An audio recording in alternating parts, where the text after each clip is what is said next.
Guillermo's life was once filled with promise. A thriving business, a beautiful wife, and dreams of a happy family. But in a tragic twist of fate, everything came crashing down. As he steps out of prison after 5 long years, Guillermo is faced with the daunting task of rebuilding his life. His past haunts him, the love he once had, the dreams he lost, and the betrayal that still cuts deep. What awaits him now? A harsh reality of loss and betrayal, or a chance to reclaim the future he once envisioned? Join us as we explore Guillermo's journey of redemption, truth, and the painful cost of love and sacrifice. If you are not subscribed, I recommend you subscribe and activate the bell so you don't miss any videos. As Guillermo stepped through the iron door, a shrill, metallic screech echoed through the air, jarring him from his thoughts. The piercing sound startled him, causing him to take an automatic step backward. Turning on his heel, he stared at the now sealed doors behind him.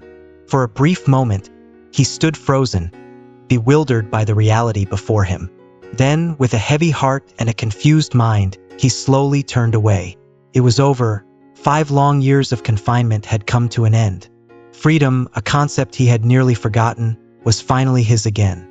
Yet, with freedom came the daunting task of rebuilding his life from the ashes of what once was. Guillermo inhaled deeply, savoring the fresh air that filled his lungs, a stark contrast to the suffocating atmosphere of the prison. The air here tasted sweeter, more vibrant, as if the world outside had been waiting for him to return. Slinging his worn-out backpack over his shoulder, he took his first steps toward an uncertain future. With each step, he drew closer to the bus stop, barely 100 meters from the prison's ominous fence. The worn, rusted bus creaked to a halt soon after he arrived. Guillermo boarded silently, finding himself the sole passenger on the empty bus. As the vehicle rumbled forward, he leaned his head against the cold glass window, his mind swirling with memories. The past played like a haunting film in his mind. 5 years ago, he had it all. A prosperous business, a stunning wife, and a life filled with promise. Emma, the woman he had loved so deeply, had come into his life like a whirlwind. They had met at a university party, their fates intertwining in a moment of chance.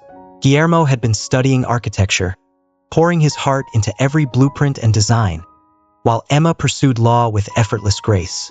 Both young, vibrant, and full of dreams, they had come from worlds that could not have been more different. Guillermo hailed from a modest, rural background. He had clawed his way to the city, driven by sheer determination and academic excellence. His mother still resided in their small village, a place he had left behind with a mixture of hope and guilt. His father had passed away when Guillermo was in the 10th grade, leaving a void in his heart that he carried with him through the years. Despite his reservations about leaving his ailing mother behind, Susanna had urged him to chase his dreams. "You must go to university, my son," she had said with a tender but firm farewell, sending him off to the distant capital with all the love and faith a mother could give. And so he had gone, carrying the weight of her hopes on his shoulders. Guillermo quickly rose to the top of his class, his brilliance shining through even in the most challenging circumstances. He lived in a cramped dormitory and scraped together extra money by writing term papers for his classmates. On the other hand, Emma had never known the struggles Guillermo faced. She came from a life of luxury, her every need effortlessly met. Her father owned a successful construction company, while her mother ran a chain of beauty salons more for pleasure than necessity. Emma's pursuit of higher education was less about ambition and more about propriety. After all, it wouldn't do for the daughter of a wealthy family to be without a degree. Her father, Jeremy, envisioned her eventually taking over part of the family empire. But Emma was indifferent to such plans. Why should she work when her husband could provide everything she needed? Her parents had initially been skeptical of Guillermo, despite his talents. To them, he was still the poor boy from the countryside, not quite fitting their mold of what a suitable match for their daughter should be. Yet, over time, Jeremy's perception shifted. He scrutinized Guillermo with a businessman's keen eye, assessing his potential and calculating his worth. What he saw impressed him. A brilliant mind, a hard worker, and most importantly, a trustworthy partner who could be an asset to his business. Roberta, Emma's mother, quietly followed her husband's lead. If Jeremy had decided Guillermo was good enough, then that was the final word. And so, Guillermo became part of their world, but little did he know how fragile that world truly was. In time, Emma's choice of Guillermo gained the approval of her family, and after his graduation, he officially became one of them. His status within the family was never something he dwelled on. For Guillermo, what truly mattered was the deep, unwavering love he had for Emma. He loved her with a sincerity that transcended wealth or social standing. Even if she had come with nothing but the clothes on her back, Guillermo would have followed her anywhere, to the very ends of the earth. And Emma, in return, adored him with all her heart. To her, Guillermo was perfect, the man of her dreams. Their love blossomed, and soon after their wedding, Jeremy offered Guillermo a position within his company. It was a decision Jeremy never regretted. Guillermo quickly proved himself to be not only a capable and talented professional, but also someone who brought fresh ideas and dedication to the business. His competence and integrity reassured Jeremy that the future of the company was in good hands. However, fate intervened when Jeremy's health began to falter. His heart, once strong, grew weak, forcing him to step back from the company he had built with such pride. Emma joined Guillermo in managing the business, but for her, it was little more than a way to occupy her time. She lacked the passion her husband had for the work. Meanwhile, Guillermo's hard work began to pay off. He now owned a beautiful home, drove a nice car, and had a comfortable bank account. On the surface, everything seemed perfect. But beneath it all, Guillermo harbored one quiet dream. A dream that his grand mansion, which he shared with Emma, would soon be filled with the joyous sound of children's laughter. Yet, despite his hopes, Emma seemed in no hurry to become a mother. Guillermo, ever patient and understanding, waited with a quiet longing. His mother, whom he had lovingly moved from the village to live in the city, never directly asked him about grandchildren, but her gentle hints were unmistakable. She would smile warmly and say, "It would be wonderful to hear the laughter of little ones in this house, wouldn't it?" Guillermo would nod, sharing her unspoken wish. He knew how much it would mean to her to finally hold a grandchild in her arms. The quiet ache in his heart grew stronger with each passing day, but still, he waited, clinging to the hope that one day his dream of a bustling, lively home would come true. Everything has its time, Guillermo would often say with a reassuring smile whenever conversations about children came up. But that night, as they drove home from a friend's house, the warmth of that sentiment felt distant. Guillermo had indulged in a few drinks, so Emma took the wheel. The car was quiet, the only sound being the rhythmic hum of the tires against the road. It was growing dark, and raindrops began to tap softly against the windshield. Guillermo, weary from the day, drifted into sleep in the passenger seat. Suddenly, the world shattered around him. A loud crash jolted him awake, followed by the sharp, panicked scream of his wife. "Guillermo, I hit him." Her voice was shrill, thick with hysteria. Guillermo snapped out of his drowsiness, heart racing as he tried to make sense of the situation. "Hit who?" he asked anxiously, twisting in his seat to peer through the back window, dread gnawing at him. Emma's hands gripped the steering wheel tightly as she accelerated, her voice breaking. "Stop! I'm scared." Guillermo's urgent plea finally pierced through her panic, and she veered the car off to the side of the road. Without hesitation, Guillermo jumped out, his pulse pounding in his ears as he sprinted back along the darkened road. About 500 meters away, he saw it, an old man lying motionless on the pavement. How could he have been here, on this desolate stretch of road surrounded by forest, so far from the nearest village?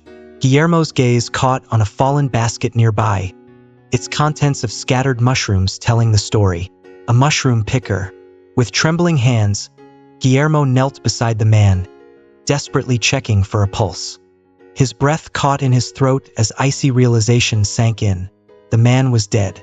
A voice cut through the darkness, and he turned to see Emma stumbling toward him, her eyes wide with horror. "Guillermo, please, tell me it was just a dog or some animal, anything but..." Her voice trailed off, pleading for an escape from the reality that threatened to crush them both. Guillermo looked at her, his expression somber.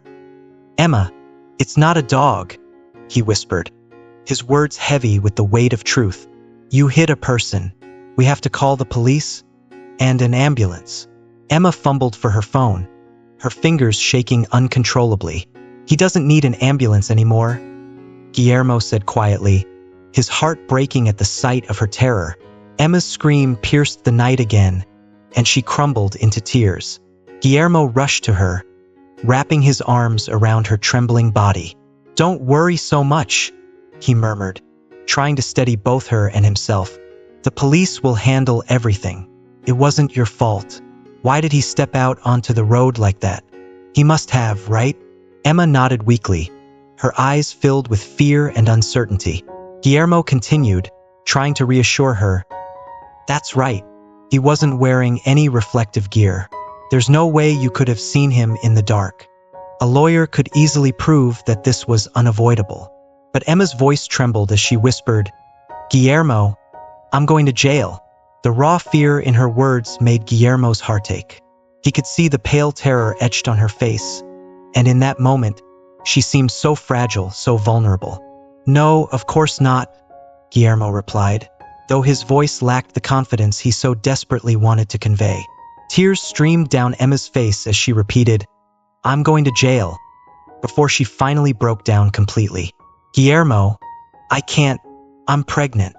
Her confession hung in the air like a bombshell, freezing Guillermo in place. He stared at her, his mouth agape in shock, before pulling her into a tight embrace. "My love, why didn't you tell me?" he asked, his voice filled with both astonishment and tenderness. Emma choked on her sobs. "I only found out today. I wanted to tell you at home, in a special moment, but now everything's ruined." Her tears flowed even harder as she clung to him. "Guillermo, I'm so scared. There will be investigations and interrogations. I know how this works. I'm a lawyer. They'll lock me up. Our baby, I could lose him because of all this stress." Guillermo's heart pounded in his chest as he gently shook her, looking into her tear-filled eyes with fierce determination. "Emma, listen to me. Don't worry. Everything is going to be okay." His voice grew more resolute as he made a decision. "I was the one driving." Emma fell silent, her breath catching as his words sank in. She looked up at him with wide eyes, filled with both gratitude and disbelief. Then, with a sudden surge of emotion, she wrapped her arms around him tightly, clinging to him as though he were her lifeline. "My love, thank you," she whispered, her voice trembling. "Yes, I understand everything now," Emma had whispered with forced calmness, clinging to the fragile hope that her father's influence would somehow shield them from the full brunt of the law. "Dad will hire the best lawyer." But despite the reassurances, Guillermo knew, deep down, that their world was unraveling. When Guillermo made the call to the police himself, the nightmare truly began. The investigation was swift and thorough. It didn't take long for them to discover that the car hadn't even braked at the time of the accident. And worse, when they tested Guillermo's blood, the results showed a significant amount of alcohol. Emma's father, Jeremy, did hire a lawyer, but Guillermo quickly realized that the man put little effort into defending him. It was as if the trial was a mere formality, a procession toward an inevitable conclusion. And when the gavel finally fell, Guillermo was sentenced to 5 years in a minimum security prison. As the judge read the verdict, Guillermo searched the courtroom for a familiar face. His eyes landed on his mother, who looked as though she had aged a lifetime in those few torturous weeks. Susanna, his once vibrant and strong mother, now appeared frail, tears streaming down her weathered face. Emma wasn't there. Her lawyer had submitted a medical certificate stating that she was in the hospital, facing the threat of a miscarriage. Jeremy was present, though. He sat in the back, his head bowed, avoiding Guillermo's gaze. When the bailiffs led Guillermo away, his mother let out a heart-wrenching scream and bolted toward him, but they stopped her before she could reach him. He watched in horror as her face turned ashen, and she collapsed to the cold floor. Guillermo fought against his restraints, shouting, "Call an ambulance! Someone, help her!" But one of the bailiffs, with an indifferent shrug, muttered, "You should have thought of that before you got behind the wheel." They dragged him out of the courtroom, his pleas echoing in the halls. Only when he was behind bars did Guillermo learn the devastating truth. His mother had died of a heart attack that day in court. The news shattered what was left of his spirit, and he howled in agony, knowing that he would never get the chance to say goodbye. The guilt consumed him. He was responsible for everything. Yes, his actions had killed her. At first, Emma had written to him. She even visited once, though the encounter was anything but comforting. She seemed distant, her thoughts far away as she sat across from him in the sterile visitation room. "Emma, they told me the lawyer didn't file an appeal." "Why?" Guillermo asked, desperate for answers. Emma's response was detached, her voice hollow. "Jeremy promised to help. I don't know. I'll ask." But then she turned to him with a bitter expression, resentment flashing in her eyes. "So, you're just sitting there thinking only about yourself? You don't care how I feel?" Guillermo's heart sank. "Of course I care," he insisted, his voice filled with emotion. "I think about you every day, Emma. I think about Mom. I couldn't save her." His words hung heavy in the air, but Emma's response was like a knife to his chest. "You didn't save our baby either," she spat. Guillermo's breath caught in his throat. What do you mean?" he stammered, feeling the ground shift beneath him. Her voice was cold and accusing. "I lost the baby because of you. It's all your fault." She paused for a moment, her face twisted in pain, before whispering, "You ruined everything, Guillermo." Her words were like poison, seeping into his soul. "Emma, please don't say that. You know how it all happened. We'll get through this. We can still have children." His voice was pleading, desperate to reach the woman he once knew. But Emma didn't respond. She just shook her head and called for the guard, signaling the end of the visit. The guard, puzzled by the sudden conclusion, remarked that there was still time left, but Emma ignored him. She walked out without even a glance back, leaving Guillermo sitting on the cold metal stool, a deep emptiness settling within him. At that moment, Guillermo realized what had happened. Emma had convinced herself that he was the one to blame, and there was nothing he could do to change her mind. Perhaps losing the baby had turned her heart bitter and filled her with a darkness she couldn't shake. He hoped that, with time, she would see things differently, that she would remember the love they once shared. But those hopes were dashed when, a month later, Guillermo received divorce papers. The final blow. For a time, Guillermo was consumed by despair. Thoughts of revenge swirled in his mind, a desire to scream the truth from the rooftops, to hold Emma accountable for her part in everything. But the other inmates, hardened by their own experiences, advised him against it. "It's pointless," they said. "The case is closed. No one will listen. And with her father's connections, you'll only end up with a longer sentence. You've got the minimum. Take it and keep quiet." And so, Guillermo resigned himself to his fate. During those long, lonely 5 years, he heard nothing from Emma. No letters, no packages.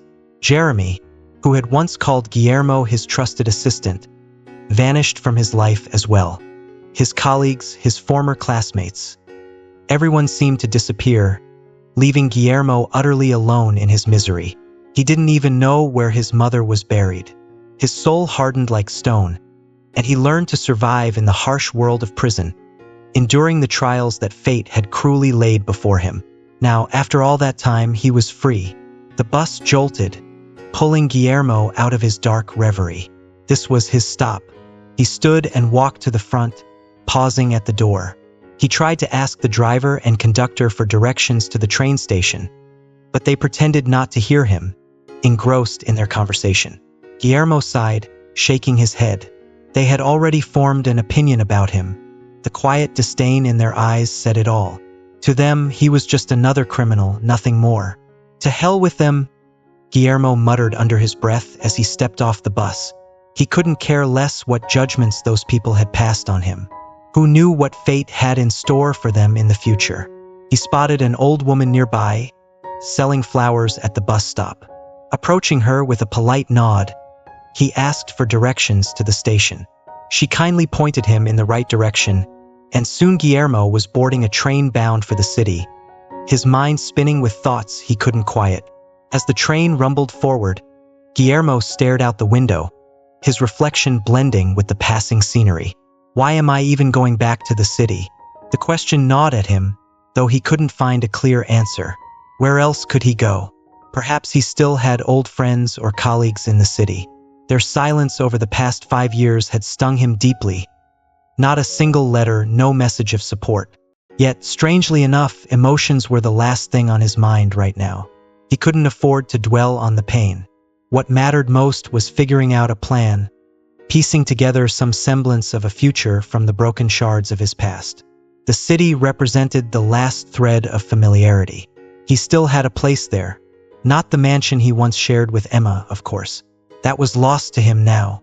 Jeremy had convinced him all those years ago to put everything in Emma's name. Guillermo had agreed without hesitation, trusting Emma as implicitly as he trusted himself. But there was still the modest apartment he had bought for his mother, a small sanctuary amidst the chaos. It was probably empty now, waiting for him. He would settle there, take some time to catch his breath, then begin the arduous task of finding work. His finances were a mess. His accounts had been drained during the trial, and the funds transferred to the relatives of the man Emma had hit. Guillermo sighed, pushing the thought away. He had more pressing concerns, like finding Emma. He needed to see her, even if just to look into her eyes one last time. When Guillermo finally arrived in the city, the bustling noise and hurried pace disoriented him. 5 years behind bars had dulled his senses and made him accustomed to a different rhythm of life, one that lacked the constant hum of urban chaos. He found a small park near the bus stop and sat on a bench, gathering his thoughts. After a while, he made his way to his mother's apartment. The building had changed. A new intercom system had been installed, and for some reason, the magnetic key Guillermo had no longer worked. He shook his head, feeling the weight of time pressing down on him. So much has changed, he thought. He waited until a tenant exited the building, slipping inside unnoticed. Climbing to the 4th floor, he found himself standing in front of the door to his mother's old apartment. Relief washed over him. At last, a place to rest. He could finally catch his breath, maybe sleep for a few hours. But even this small hope quickly unraveled. The key to the apartment didn't fit. Guillermo frowned, frustration rising within him. He tried again and again, determined to make it work, but the door remained stubbornly locked. Just as he was about to give up, the door suddenly swung open, revealing a bald man with a grumpy expression.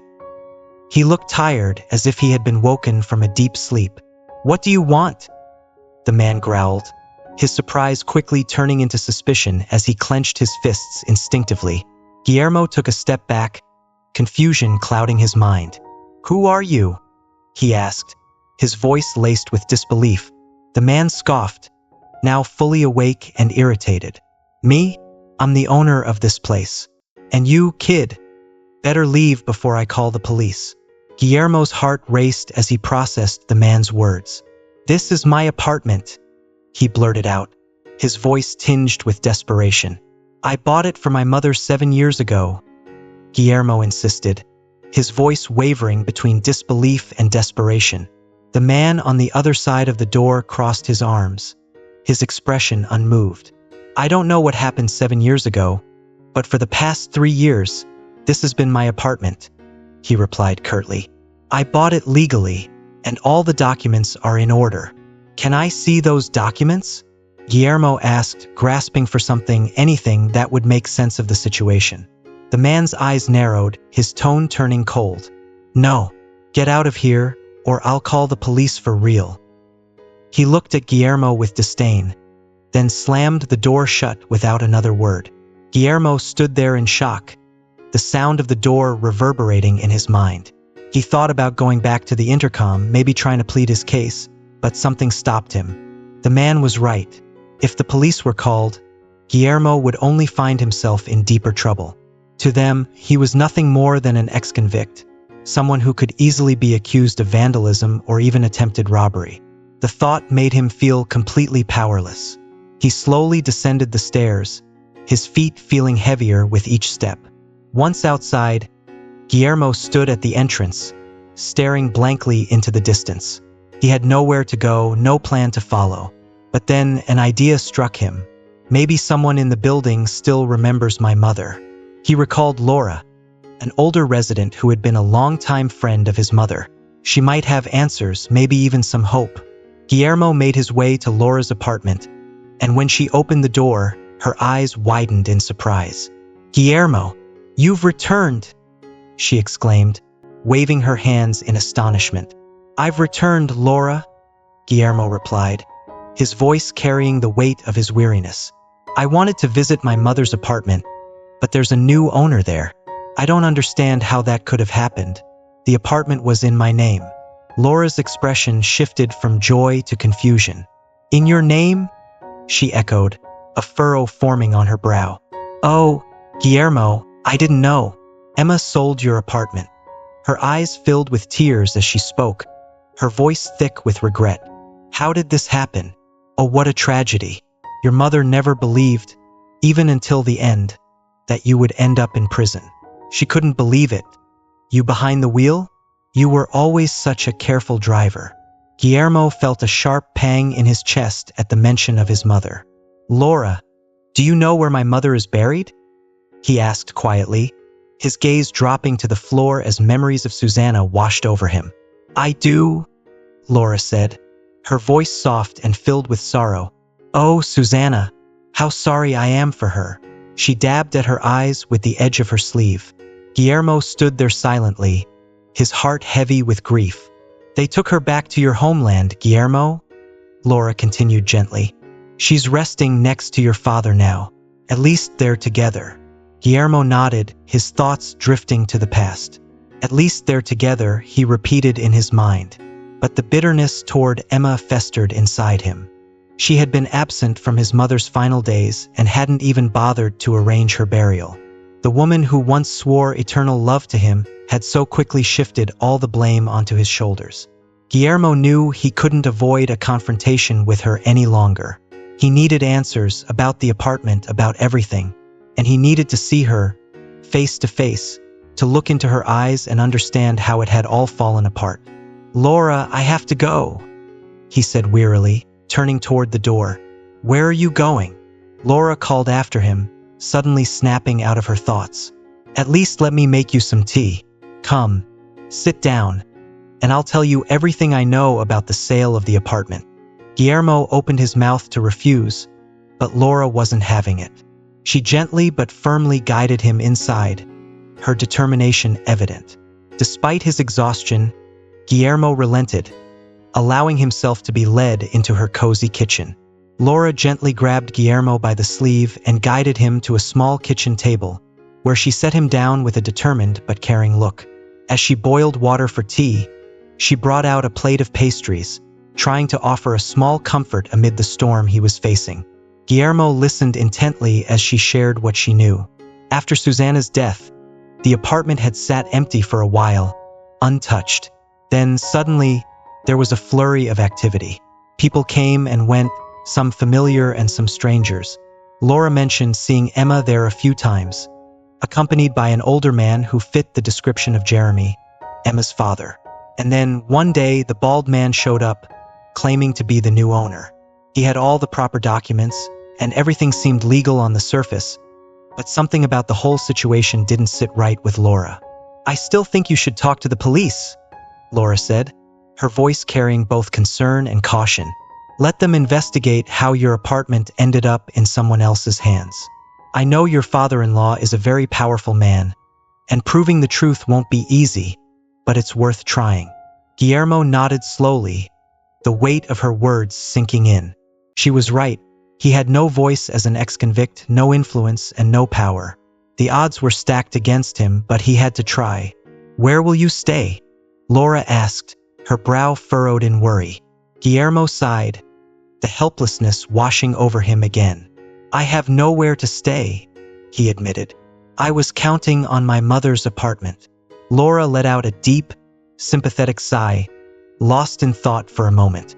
Then, as if struck by an idea, she looked up at him. "Listen, I can offer you a place to stay for a few days. There's a small room meant for a janitor. It's empty since we don't have a janitor at the moment. You can stay there while you figure things out. And if you need work, I could even hire you as the janitor." Guillermo was touched by her kindness. "Thank you, Laura. I won't refuse a place to stay. But honestly, I don't want to work as a janitor," he replied, a hint of embarrassment in his voice. Laura nodded, understanding his hesitation. "I get it. With your education, it wouldn't feel right. But Guillermo, no offense. Finding a job in your field might be tough now." "I'll try," Guillermo said with a sad smile. "And if it's okay, I'll give you a definite answer later." Laura agreed, and after handing him the keys, she led him to the small janitor's room. The space was dark and stuffy with no windows, but it had a sofa and a pillow, a place to rest at the very least. Guillermo collapsed onto the makeshift bed, exhaustion overtaking him, and he slept for nearly an entire day. When he finally awoke, disoriented, he glanced at the clock. It was 5:30 in the morning. The clock was one of the few valuable things he still had, an old birthday gift from Emma. He picked it up, the weight of its significance pressing on his heart. The pain of her betrayal hit him anew, and for a moment, he gripped the clock tightly, ready to hurl it against the wall. But he stopped himself, taking a deep breath. "Set aside all these emotions. You need to think rationally," he whispered to himself. The clock might be valuable, but how much money did he have left in his pocket? No more than $100. Guillermo washed his face in the small sink, then adjusted his clothes as best he could. "That's all the preparation I can manage," he muttered bitterly to himself. There had been a time when he dressed impeccably, when he walked through life with confidence. Now he felt like a shadow of his former self, homeless, broken, and with nothing left but a few items in his pocket. He knew what he had to do next. "I need to talk to the police," he reminded himself. He had to register at the local precinct, but more than that, he needed to start untangling the mess of his stolen apartment. Emma had deceived him, and she needed to be held accountable. The thought of facing her, of demanding answers, filled him with a mix of anger and dread.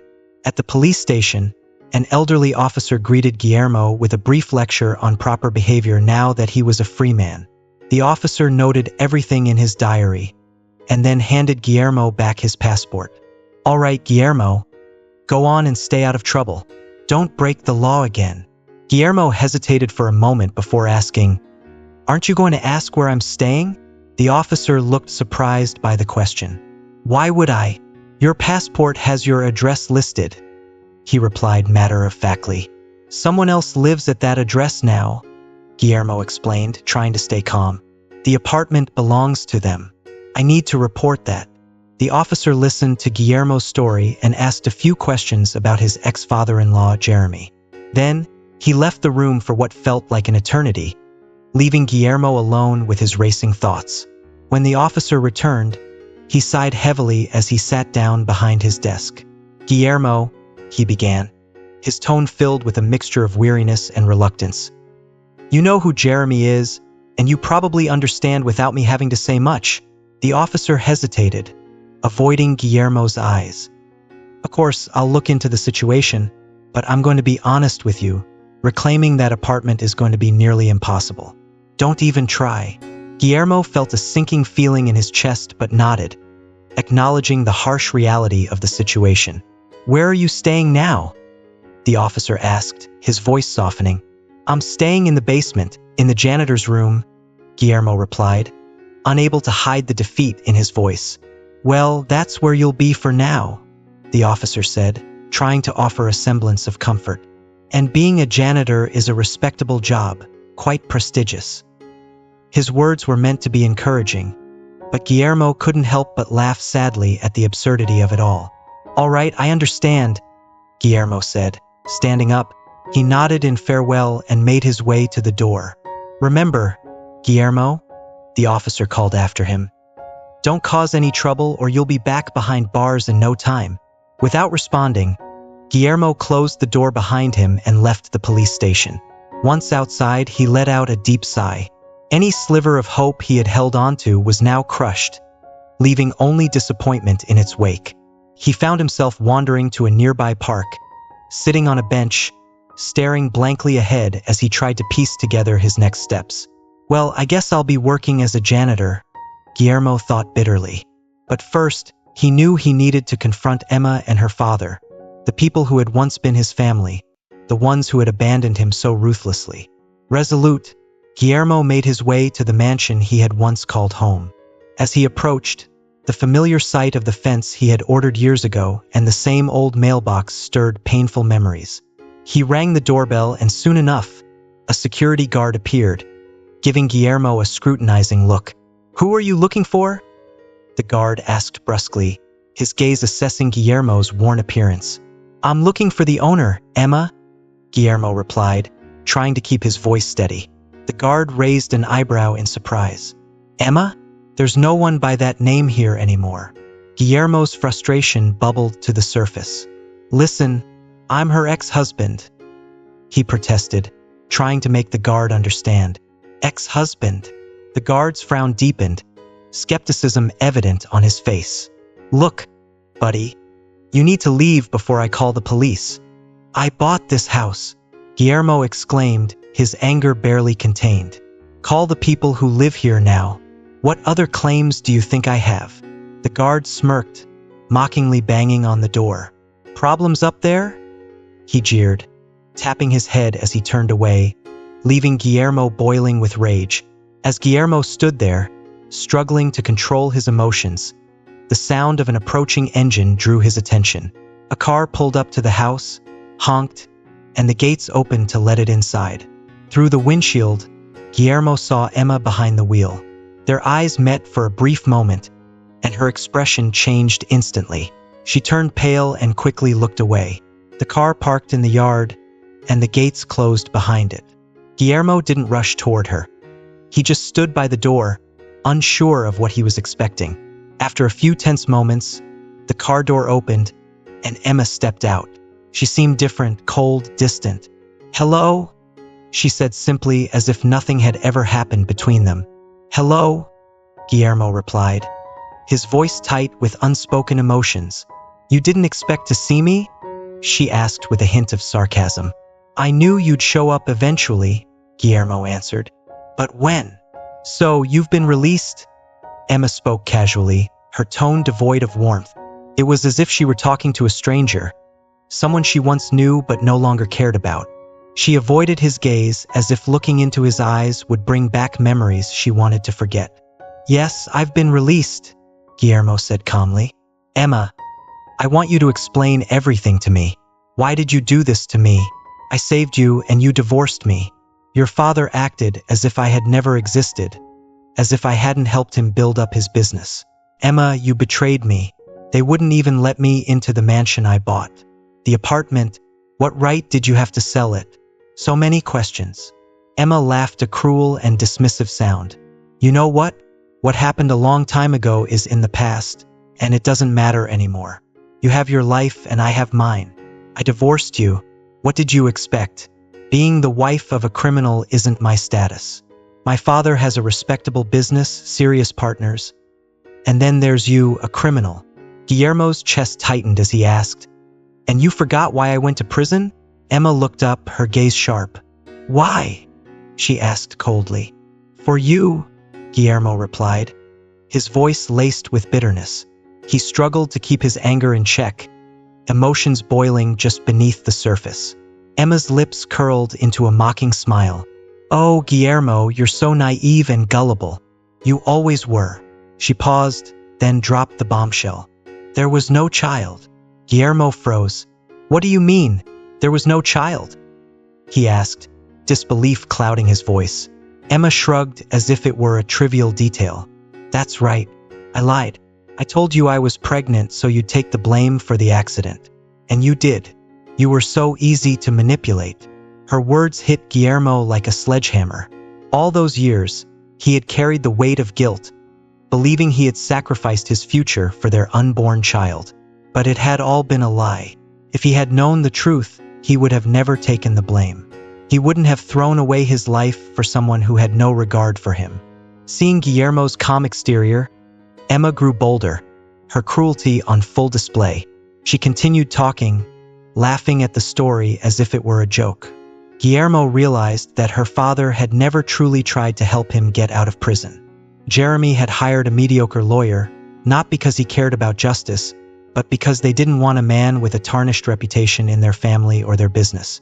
It was all about appearances, keeping up their image in front of their wealthy partners. Once Guillermo was out of the way, they could comfortably take over everything. "So, you found a new man?" Guillermo asked, his voice barely hiding the rage simmering beneath the surface. "This man is the best," Emma replied with a smug smile. "You're not worried about telling me all this?" "I just got out of prison," Guillermo said, meeting her gaze with a cold stare. She laughed again, this time more dismissively. You can't do anything. Besides, we're being watched." She nodded toward a surveillance camera mounted on the door. "And if necessary, I'll call for help." Guillermo clenched his fists, swallowing the tidal wave of emotions threatening to overwhelm him. Emma stood before him as a stranger, someone he no longer recognized. The woman he once loved had been replaced by someone callous, cruel, and heartless. Everything he had sacrificed, everything he had lost, it had all been for nothing. With one last look at her, Guillermo turned and walked away. He didn't say another word, because there was nothing left to say. Guillermo shook his head, feeling both pain and disgust as he faced the woman he had once loved, the same woman who had betrayed him so coldly. "Did you ever think that I might go to the police and report you?" he asked, his voice edged with bitterness. "I'll tell them you ran over someone and kept my apartment." Emma, completely unfazed, raised her chin defiantly. "I'm not afraid," she replied. "Who are you, and who are we? You say the apartment is yours, but it was bought with my father's money. Yes, it's his business and he allowed you to earn something. Why should that apartment stay vacant? So, I sold it and went on vacation with the money. Everything you earned is mine now. Don't you dare object. My father will crush you." Emma scoffed. "Don't get your hopes up. Dad was treated at the best clinic in Europe, and now he's perfectly healthy." Guillermo's anger simmered just below the surface, but he forced himself to ask, "All right, but tell me, don't you feel any shame for how you treated me? And what about my mother? They told me you didn't even bother with her funeral." Emma's eyes remained cold as she shrugged indifferently. "Why should I? She was your mother. Be grateful that Dad found your fellow villagers. They took care of the funeral. Otherwise, she would have been buried like a homeless person." Guillermo's blood boiled, and he took a step toward Emma, his fists clenched in rage. He was on the verge of losing control when the door to the house suddenly opened. A man stepped out into the yard, and Guillermo's heart nearly stopped in disbelief. It was Iladio, his former subordinate. Once a gray, insignificant figure in the background, Iladio now stood before he transformed, dressed in an expensive suit, with a neat haircut and a gleaming ring on his finger. "Emma, do you need help?" Iladio asked, his voice calm but laced with authority. Emma quickly turned and ran toward him, wrapping her arms around him as if seeking protection. "No, my dear, he's leaving," she said dismissively. Guillermo's eyes narrowed as he looked at Iladio. "So, you've taken my place," he said with a sarcastic smile. Iladio's response was cold and measured. "No, Guillermo, I'm simply in my rightful place. You should go." Guillermo forced a smile, trying to appear indifferent despite the storm of emotions raging inside him. "Yes, indeed, I have nothing more to do here," he replied. But before leaving, he turned to Emma and said, "Emma, you'll regret what you've done. You'll see, the butterfly effect will act." Emma raised an eyebrow, her voice filled with mockery. "Are you threatening me?" Guillermo shook his head. "No, I'm not threatening you. I'm just leaving. Be happy," he said with an ironic smile and walked away. He heard the gate close behind him, the voices fading as he kept walking. There were no coherent thoughts in his mind, just emptiness. Everything had burned out inside him long ago, back when he had first learned about the divorce. But now, having seen the full extent of Emma's deceit, he felt a deep horror settle in his soul. It was for her that he had destroyed his life. Guillermo wandered through the city, his mind lost in thought. The world around him blurred into a haze of memories, regrets, and unanswered questions. Suddenly, a wave of nausea hit him. He realized he hadn't eaten all day. Reaching into his pocket, he counted the little money he had left. It wasn't much. Then he remembered the watch, the one he had kept in his pocket, the one Emma had given him as a gift. His hand trembled as he pulled it out, feeling the weight of it in his palm.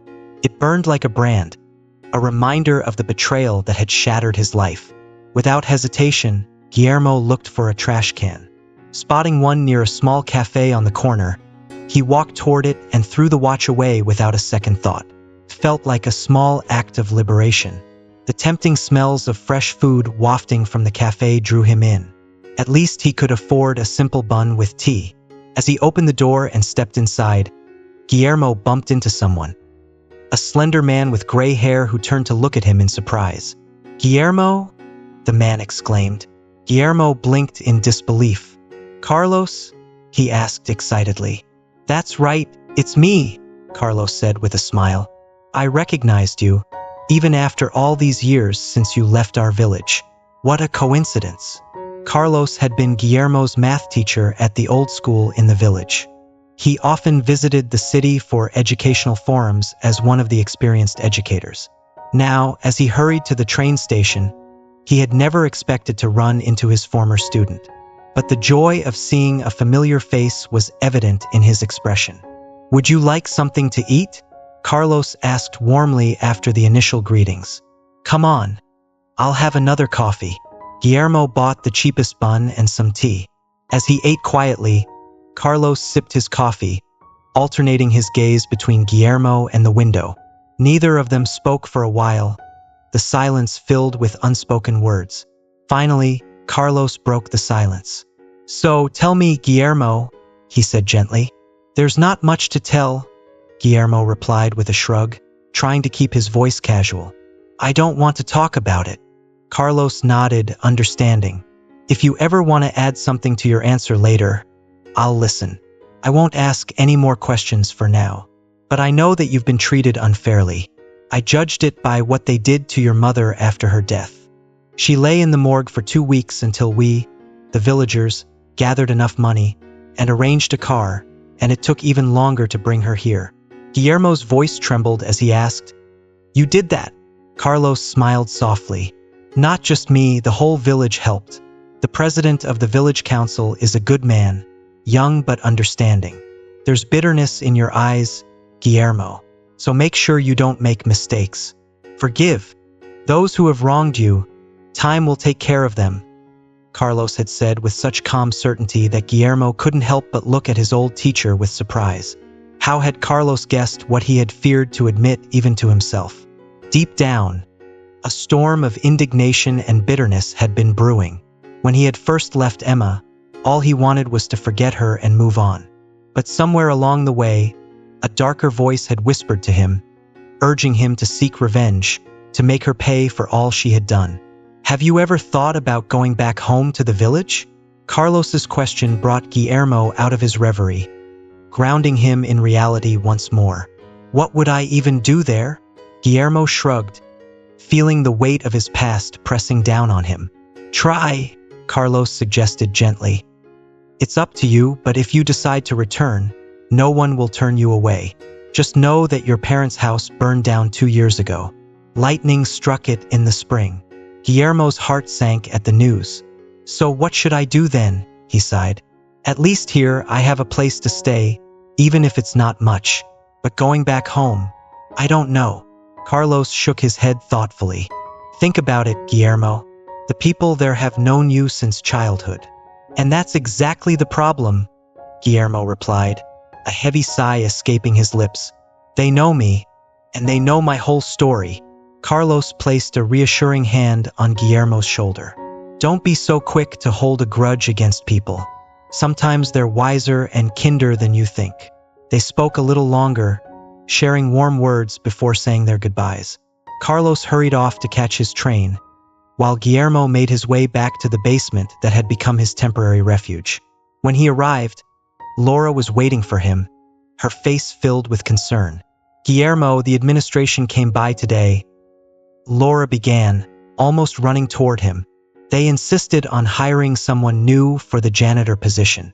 Guillermo forced a smile despite the disappointment settling in his chest. "Well, I guess I'll work for you then," he said, trying to remain hopeful. Laura sighed heavily, guilt clouding her eyes. "Oh, Guillermo, it's too late. They've already hired someone else. The thing is, you didn't leave any documents with me, your ID or anything like that, and when they found out you were just released from prison, they immediately refused to consider you." Guillermo let out a bitter laugh. "So, even to be a janitor, you need connections." "It's not about connections," Laura said, waving her hand dismissively. "The administration is just always looking for ways to save money. They found some cheaper foreign workers. But I'm sorry, Guillermo, I am." "Why are you apologizing?" Guillermo tried to reassure her with a faint smile. "I never officially accepted the job, did I? It's okay. I'll find something else. Can I at least pick up my backpack?" "It's already in my office," Laura replied, her voice filled with regret. After spending some more time with Laura, Guillermo left, feeling even more lost than before. He didn't know where he was going or why. After everything that had happened, the prison, the betrayals, the sense of abandonment, he felt hollow like a stranger in his own life. Somehow, his legs carried him to the office where he had once worked. Guillermo sat on a bench nearby, watching the familiar hustle and bustle of the place. People came and went, chatting and rushing about their day. Did Guillermo want to see any of his former colleagues or subordinates? No. During those 5 years in prison, not a single person had reached out to him. Not one. That silence had told him everything he needed to know. It meant he didn't belong there anymore. As he sat there, he saw a car pull up to the office. Jeremy, Emma, and Iladio stepped out, laughing and talking as they headed inside. The sight of them together stirred a deep turmoil in Guillermo's soul. He wanted to rush toward them, knock them down, make them feel the pain he had felt. But then Carlos's words echoed in his mind. "Forgive them, time will be their judge." Guillermo sat back on the bench, taking a deep breath as he tried to calm the storm within him. What was truly expected of him? His father-in-law had always expected business to be his priority. As for Emma, perhaps Guillermo had loved her too much, been too blinded by that love to see her true nature.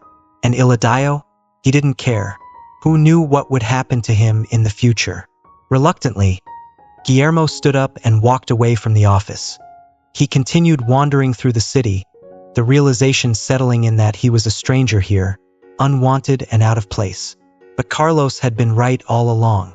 He needed to go back home, to the village where his roots were, to the place that still held some semblance of familiarity and belonging. With a heavy heart, Guillermo made up his mind. He would return to his hometown, to the village. Whatever awaited him there, it was better than the emptiness and betrayal he had found in the city. Guillermo's mood sank further as he stood at the train station counter and heard the ticket price. "What if?" he asked timidly, hoping for a solution. "This is a long-distance train," the young cashier replied with a hint of disdain. "No general compartments, only couchette seats. Are you buying the ticket or not?" "Not right now," Guillermo muttered, retrieving his passport and walking away under the critical gazes of the passengers in line behind him. The ticket cost nearly $100, and he didn't have anywhere near that amount. He felt like crying from the sheer weight of his despair. Slumping onto a bench near the station, Guillermo scolded himself for not asking Carlos about the ticket price earlier. Maybe Carlos would have lent him the money. It wasn't a fortune, and Guillermo could have repaid him later. Or perhaps he could have asked Laura. She might have helped, even though they weren't particularly close. But now it was too late. With his head down, Guillermo thought and thought, but no solution came to him. He was hungry and thirsty, and the tempting smell of fried food from a nearby stand only heightened his sense of hopelessness. As he followed the scent toward a hot dog stand, Guillermo accidentally bumped into a man who was loudly talking on his phone. "Justin, where are you?" The man shouted into the phone. "I have a shipment to unload, and you're not here. Have you gone crazy? Get here now." Guillermo immediately saw an opportunity. "Excuse me," he said, catching up to the man just as he hung up the call and hurried toward one of the market stalls. "I heard you need a worker. I can help." The man looked Guillermo up and down with a mocking smile. "You? Did you just get out of prison or something?" "Yes," Guillermo admitted. "But I don't want to go back there. I need to earn money for a train ticket to my hometown." "How much do you need?" the man asked, curiosity piqued. $100, Guillermo replied. The man let out a low whistle. "I'm not going to give you that much. There's only work for $50 at most. But we'll figure something out. By the way, my name is Esteban. And you?" "Guillermo," he replied. "All right, Guillermo," Esteban said, his tone a bit warmer now. "I need someone to unload fruits and vegetables for my shop. It's nearby. You'll finish in a couple of hours. Does that sound good?" "Sounds good." Guillermo nodded, grateful for the chance. Esteban led Guillermo to a small market stall not far from the train station. As they walked, Esteban cursed under his breath about the day's troubles. A broken-down car, an injured saleswoman, and now the missing loader. The goods were stacked outside the shop, waiting to be moved. Normally, such complaints might have sparked sympathy, but Guillermo was genuinely delighted. This was his chance to earn the money he needed. Who knew? Maybe more odd jobs would follow, and he could save up for the ticket. Guillermo worked quickly, unloading the crates with efficiency and care. Esteban watched him silently, occasionally nodding in approval. When Guillermo placed the last box neatly in the shop, Esteban reached into his pocket and handed him $100. "But we agreed on a different amount," Guillermo said, confused by the unexpected generosity. "Consider it charitable assistance," Esteban laughed. "I know what it's like to be left without support after getting out of prison. I was there once a long time ago. Kind people helped me back then, so now I'm paying it forward. Take it, don't hesitate, and make sure you don't waste it." "I don't drink," Guillermo replied firmly. "Yeah, I can tell. You're just going through a tough time, but don't lose hope. Things will get better," Esteban reassured him. Guillermo thanked him, and after a firm handshake, they parted ways. A few hours later, Guillermo found himself sitting on a train, looking out the window as the scenery blurred past. "Soon I'll be home," he thought, though the word home felt strange on his tongue. No one was waiting for him there, yet the thought of returning to his hometown gave him a strange sense of strength. Guillermo couldn't help but smile. He would see Carlos again soon. The teacher would arrive home in the afternoon, while Guillermo would get there in the morning. But first, 2 days of travel lay ahead. The journey on the train passed quickly. Guillermo spent most of it sleeping or lying in his bunk, staring at the wall. Only at dawn did the conductor tap him on the shoulder. "Your station is in 15 minutes, he said, jolting Guillermo awake. Guillermo jumped up, narrowly avoiding hitting his head on the upper bunk. "No rush," the conductor said with a grin as he continued down the corridor. And there Guillermo was, standing on the platform of a small station with a heavy heart. As he looked around, memories of the past flooded his mind. Memories of the day he had left the station for the big city, filled with dreams and ambitions, certain that his future would be bright and full of happiness. Now, he had returned with nothing but the stigma of an ex-convict, a man broken by betrayal and loss. With no buses scheduled for the next couple of hours, Guillermo decided to set off toward his hometown on foot. It was only about 10 kilometers away, and the walk gave him time to absorb everything he had seen and heard in the city. The road was quiet and deserted, and Guillermo noticed every small detail as he walked. The old meat processing plant at the entrance to the regional settlement was still standing, though it was worn and dilapidated, a mere skeleton of its former self. It had probably been closed for years now, with only the walls remaining as a reminder of a once thriving industry. Further along, Guillermo noticed a new landfill surrounded by a fence. He sighed, disheartened by the sight. The trash was piled high, an unsightly monument to modern neglect. Why isn't it recycled? Guillermo thought bitterly. Why do they just let it accumulate? In the distance, he could see a pine forest, but something about it was wrong. Many of the trees were dry and lifeless, their once vibrant green needles now brittle and brown. Guillermo paused for a moment, remembering how, as a child, he used to run through that forest with the other kids from the village. Now, it seemed as though that part of his life had withered away, just like the trees. He continued walking, memories of the past flooding his mind. He quickened his pace, eager to see what remained of the place he had once called home. But as he reached the village, Guillermo suddenly stopped. Where am I hurrying to? He thought. Carlos had told him that his parents' house had burned down. What was left for him here? But still, something inside him compelled him to go on. I'll go home, he whispered to himself. Taking a step onto the familiar street, the village was still alive, with signs of daily life all around. The villagers had already taken their livestock to the fields for grazing, and people were busy tending to their yards and gardens. No one paid much attention to the tall man walking down the road, his gaze wandering over the familiar landscape with a mixture of curiosity and melancholy. Guillermo marveled at the sight of a new store in the village center and the repaired roof of the school. Despite the changes, some things remained the same. There were a few abandoned properties here and there, but not as many as Guillermo had feared.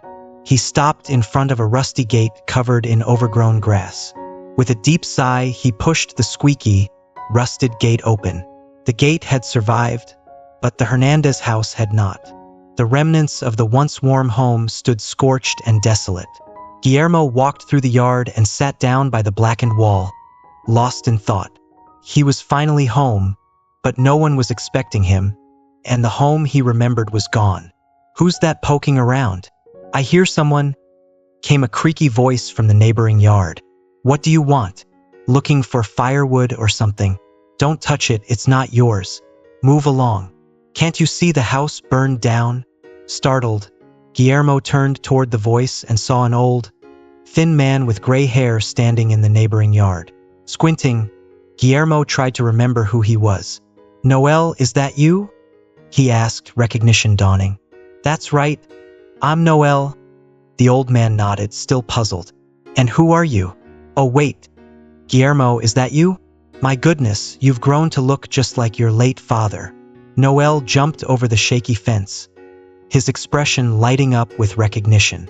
The two sat together by the burned-down house, catching up.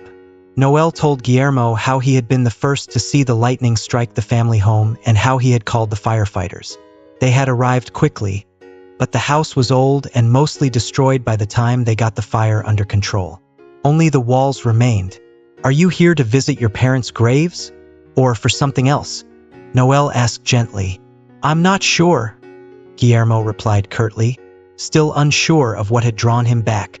You must be exhausted from the journey, Noel guessed, his voice full of concern. Come with me. Isadora will be delighted to see you. Are you sure? Guillermo smiled faintly. Noel, you probably know where I've been. I know, Noel said with a shrug. But that's none of my business. We've only ever known you as a good man. Come on. She's made some food. Thanks, but I wanted to visit the graves first, Guillermo said, feeling a tug in his heart. That's the right thing to do, Noel nodded in understanding. I'll go with you. Even though Guillermo had wanted to take a solitary walk to the cemetery, he realized he couldn't shake off his persistent neighbor. They walked together in the direction of the cemetery, which wasn't far from the village. Along the way, Grandpa Noel shared stories about how the whole village had come together to say goodbye to Guillermo's mother. As they walked, Noel's voice filled the air with memories, while Guillermo remained mostly silent, listening to his old neighbor's comforting words. They passed by a few villagers on the way. Some recognized Guillermo, offering nods and greetings, while others whispered behind his back. Guillermo could feel their stares, their curiosity mixed with judgment, but he chose not to pay attention. He had no room for resentment. He was here for his parents, and that was all that mattered. When they arrived at the cemetery, it was quiet, the air still with reverence. "Noel, I'd like to sit by the graves alone," Guillermo said softly. "Please don't take it personally." "I understand," Noel replied with a nod. "Your mother and father are together. You remember where your father's grave is?" "Of course," Guillermo replied just as softly. He walked deeper into the cemetery, past the familiar rows of graves, until he found the small fence surrounding his parents' resting place. The paint on the fence had begun to peel, and the once vibrant colors had faded with time. Guillermo froze, staring at the graves of his parents, lost in a sea of memories. He clearly remembered how, as a boy, he used to walk with his father through the woods, their path always taking them past the cemetery. He had been about 8 years old at the time and felt uneasy whenever they passed the graves.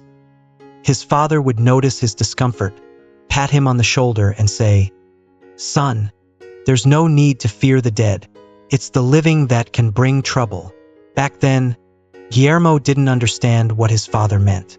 The dead seemed far more frightening to him. But now, as an adult, he understood just how right his father had been. He also recalled how his mother had loved looking at the sky, always finding shapes of animals and birds in the clouds.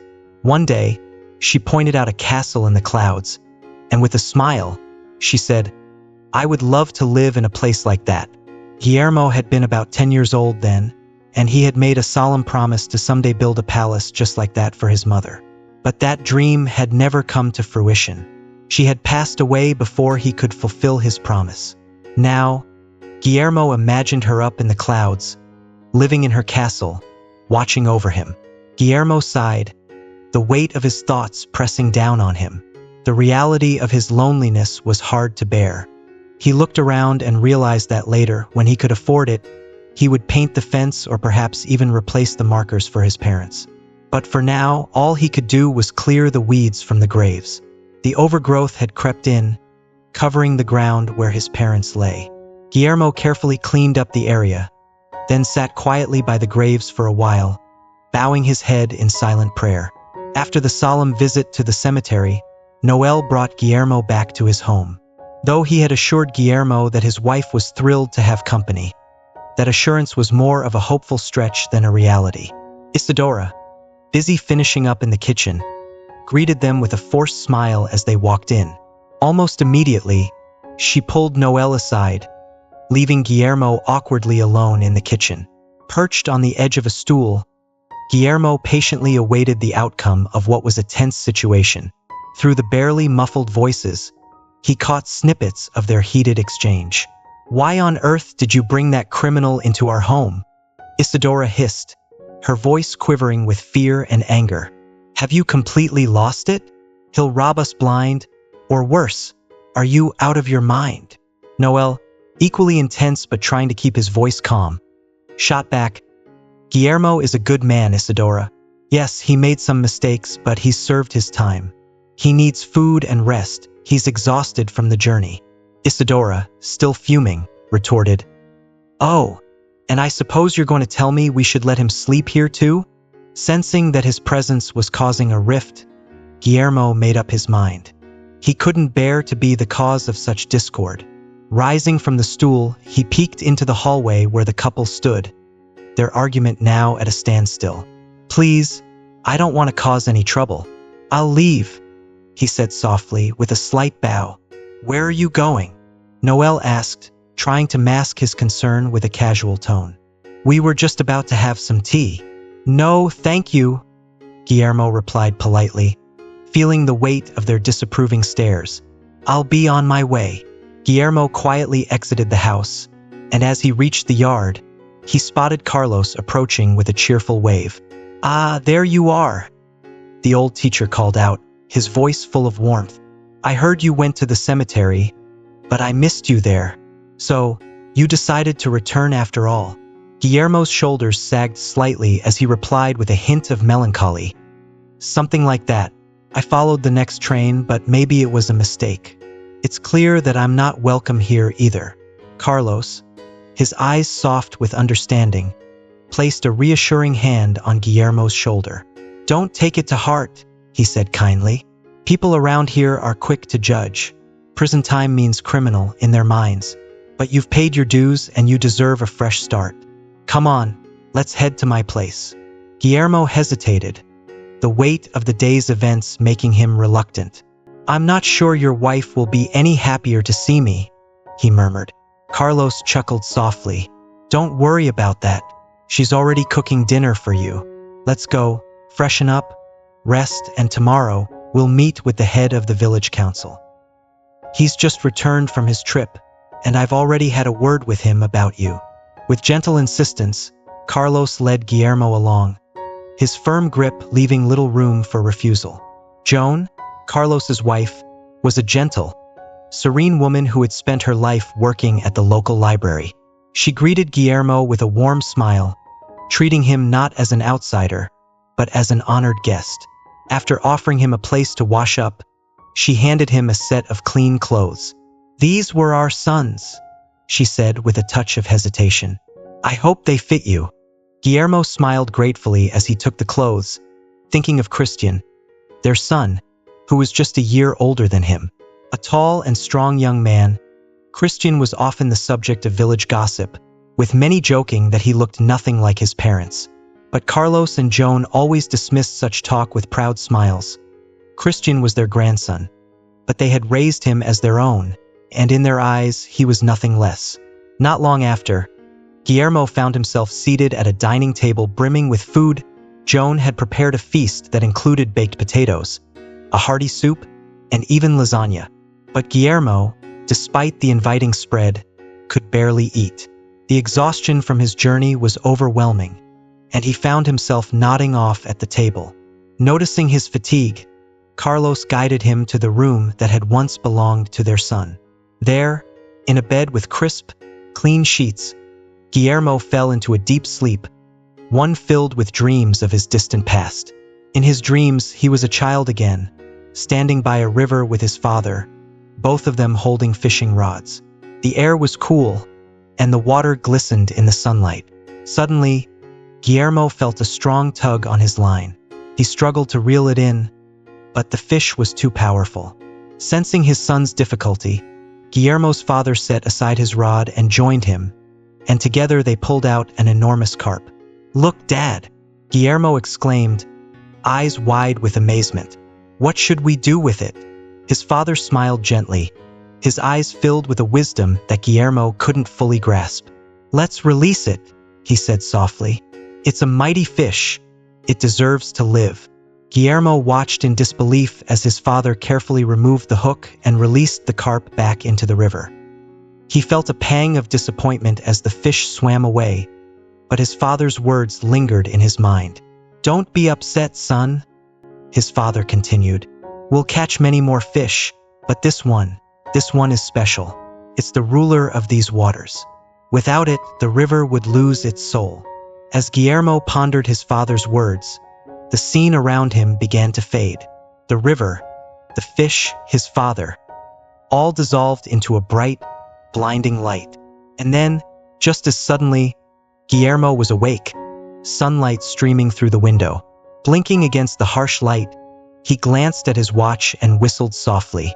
The morning had come, and with it, the realization that he had slept through the entire day and night, lost in a dream that felt all too real. Guillermo listened intently as Miguel described the situation, the weight of the decision settling on him.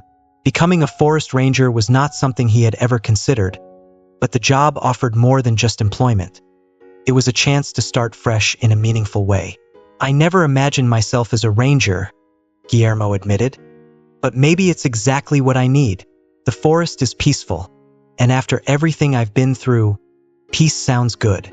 Miguel nodded, understanding the unspoken pain behind Guillermo's words. "You'd be perfect for the role, Guillermo. The forest needs someone who cares, someone who can stand up to those poachers. And it's not just about protecting the land. It's about rebuilding your life, finding purpose." Guillermo took a deep breath, feeling a mixture of apprehension and hope. "All right," he said finally. "I'll do it. I'll take the job." Miguel smiled warmly, the relief evident on his face. "I'm glad to hear that, my friend. I'll arrange everything for you. The house is small but cozy, and it's yours for as long as you want. You'll have everything you need." As they finalized the details, Guillermo couldn't help but feel a sense of renewal. The path ahead wasn't clear, and the scars of his past were still fresh. But for the first time in a long while, he had a direction, a place to call home and a purpose to fulfill. Before leaving the office, Miguel gave him a firm handshake. "Welcome home, Guillermo. The forest is in good hands." As Guillermo stepped out of the town council building and into the sunlight, he felt a weight lift from his shoulders. He wasn't just running away from his past anymore. He was running towards something new, something that might finally give him the peace he so desperately needed. Guillermo couldn't help but chuckle at the absurdity of the situation. The encounter with the moose was unexpected, but it felt like a fitting initiation into his new life as a forest ranger. The forest had already started testing him, and he welcomed the challenge. The next morning, Guillermo set out to inspect the surrounding area. The forest was vast and dense, filled with towering trees and the soft rustle of leaves in the breeze. It was a place where time seemed to stand still, where the worries of the outside world faded into the background. As he walked, Guillermo felt a sense of peace that had eluded him for so long. The air was crisp and fresh, and the only sounds were those of nature. A symphony of birdsong, the distant trickle of a stream, and the occasional rustling of small animals in the underbrush. He found himself drawn to the river, the one his father had mentioned in his dream. The water was clear, reflecting the sky like a mirror, and the banks were lined with thick vegetation. Guillermo stood by the edge, watching the water flow, and felt a deep connection to this place. It was as if the forest had been waiting for him, offering him a place to heal and find himself again. Days turned into weeks, and Guillermo settled into his routine. He patrolled the forest, keeping an eye out for poachers and ensuring the wildlife was safe. The job wasn't easy. There were long hours, unpredictable weather, and the constant threat of danger, but Guillermo embraced it. The solitude was exactly what he needed, allowing him to reflect on his life and come to terms with his past. One evening, as the sun dipped below the horizon, Guillermo sat on the porch of his cabin, sipping a cup of coffee. The sky was painted with shades of orange and pink, and the forest was bathed in a warm glow. He thought about Miguel, Carlos, and the life he had left behind. The memories of Emma and the betrayal that once consumed him were now distant, like echoes from another time. Guillermo smiled to himself, feeling a sense of contentment he hadn't felt in years. The forest had become his sanctuary, a place where he could be at peace with himself. He knew that the road ahead wouldn't be easy. There would be challenges and hardships, but for the first time in a long time, he felt ready to face them. He was no longer the man defined by his past mistakes. He was a new person, living a new life in the heart of the forest. Guillermo's heart ached with both anger and tenderness as he drove back to his cabin. The cold air outside was relentless, and he couldn't fathom how anyone could be so cruel as to abandon such a helpless creature. The little puppy, now nestled in the box, was a picture of innocence, completely unaware of the danger it had just escaped. As the car bounced along the rough forest road, Guillermo kept glancing over at the small, shivering bundle of fur. Despite the harshness of his life and the solitude he had chosen, something about this tiny puppy stirred a long-buried softness within him. The forest had hardened him in many ways, but it had also made him more attuned to the vulnerability of life. When he finally reached his cabin, Guillermo carefully carried the box inside. The warmth of the cabin immediately enveloped them both, and Guillermo set about making the puppy comfortable. He found an old blanket, folded it into a makeshift bed, and placed it near the fireplace where the heat would be strongest. The puppy sniffed the blanket, circling a few times before curling up into a tight ball. "Charlie," Guillermo said softly, testing out the name he had given the little one. "That's what I'll call you. You're safe now, Charlie." He quickly prepared some warm milk, unsure if the puppy was old enough for anything else. When he brought the dish over, Charlie eagerly lapped it up, his tiny body shivering less with each gulp. Guillermo watched, feeling a sense of responsibility he hadn't felt in years, not since he'd given up on the idea of needing anyone or anything in his life. As the days passed, Charlie became a constant companion to Guillermo. The puppy, full of energy and curiosity, followed him everywhere. Whether Guillermo was patrolling the forest, repairing his cabin, or simply sitting by the fire, Charlie was there, a loyal and cheerful presence in the otherwise quiet life Guillermo had chosen. News of Guillermo's daring encounter with the poachers had spread, earning him respect in the village, but he remained as solitary as ever. However, Charlie seemed to be the exception. The puppy was the first creature Guillermo allowed close to him, and in turn, Charlie began to fill a void Guillermo hadn't realized was there. One cold winter evening, as Guillermo sat by the fire with Charlie curled up at his feet, he thought back to the life he'd left behind. The betrayals, the loneliness, the decision to live apart from the world. He had embraced solitude, believing it was what he needed. But now, with Charlie in his life, Guillermo began to see things differently. The little puppy had reminded him that even in the harshest conditions, even when one believes they need no one, there is always room for warmth, for love, for connection. Guillermo smiled, reaching down to stroke Charlie's soft fur. "Looks like it's just you and me, kid," he whispered. "And you know what? That's more than enough." As Guillermo ventured back into the forest, he felt a mixture of relief and satisfaction. He had made it clear to Gabriella that he wasn't interested in the attention she was offering, and he appreciated the solitude that his life had come to represent. The forest was his sanctuary, and he intended to keep it that way. The evening grew darker, and the canopy of trees began to shroud the landscape in shadows. Guillermo's thoughts drifted as he walked, contemplating the days that had passed since he first arrived here. His life had become a blend of routine and purpose, and Charlie had been a loyal companion throughout it all. The simple pleasures of his forest life, listening to the rustle of leaves, watching the wildlife, and maintaining the delicate balance of his domain, were more fulfilling than any social interaction could offer him. Charlie, who had followed him quietly, remained at his side as they walked deeper into the woods. Guillermo glanced down at the dog, who seemed to sense his mood and kept close. The bond between them was unspoken but deep. Guillermo was grateful for Charlie's companionship, and in many ways, the dog had become a part of his healing process, helping him cope with the solitude and the past. The next morning, Guillermo resumed his routine of patrolling the forest and checking on its inhabitants. Charlie was ever present, bounding ahead and sniffing around with boundless energy. As Guillermo worked, he couldn't help but reflect on the recent encounter with Gabriella. Her boldness and persistence were traits he wasn't used to dealing with, and while he appreciated the admiration, he remained steadfast in his decision to keep his distance. Back in the village, the story of Guillermo's rejection of Gabriella was the talk of the town. Some found it amusing, while others were puzzled by his unwillingness to engage with such a captivating woman. Gabriella herself had returned to her mother's house, her confidence bruised but not broken. She didn't take Guillermo's rejection personally, but was rather intrigued by the challenge he presented.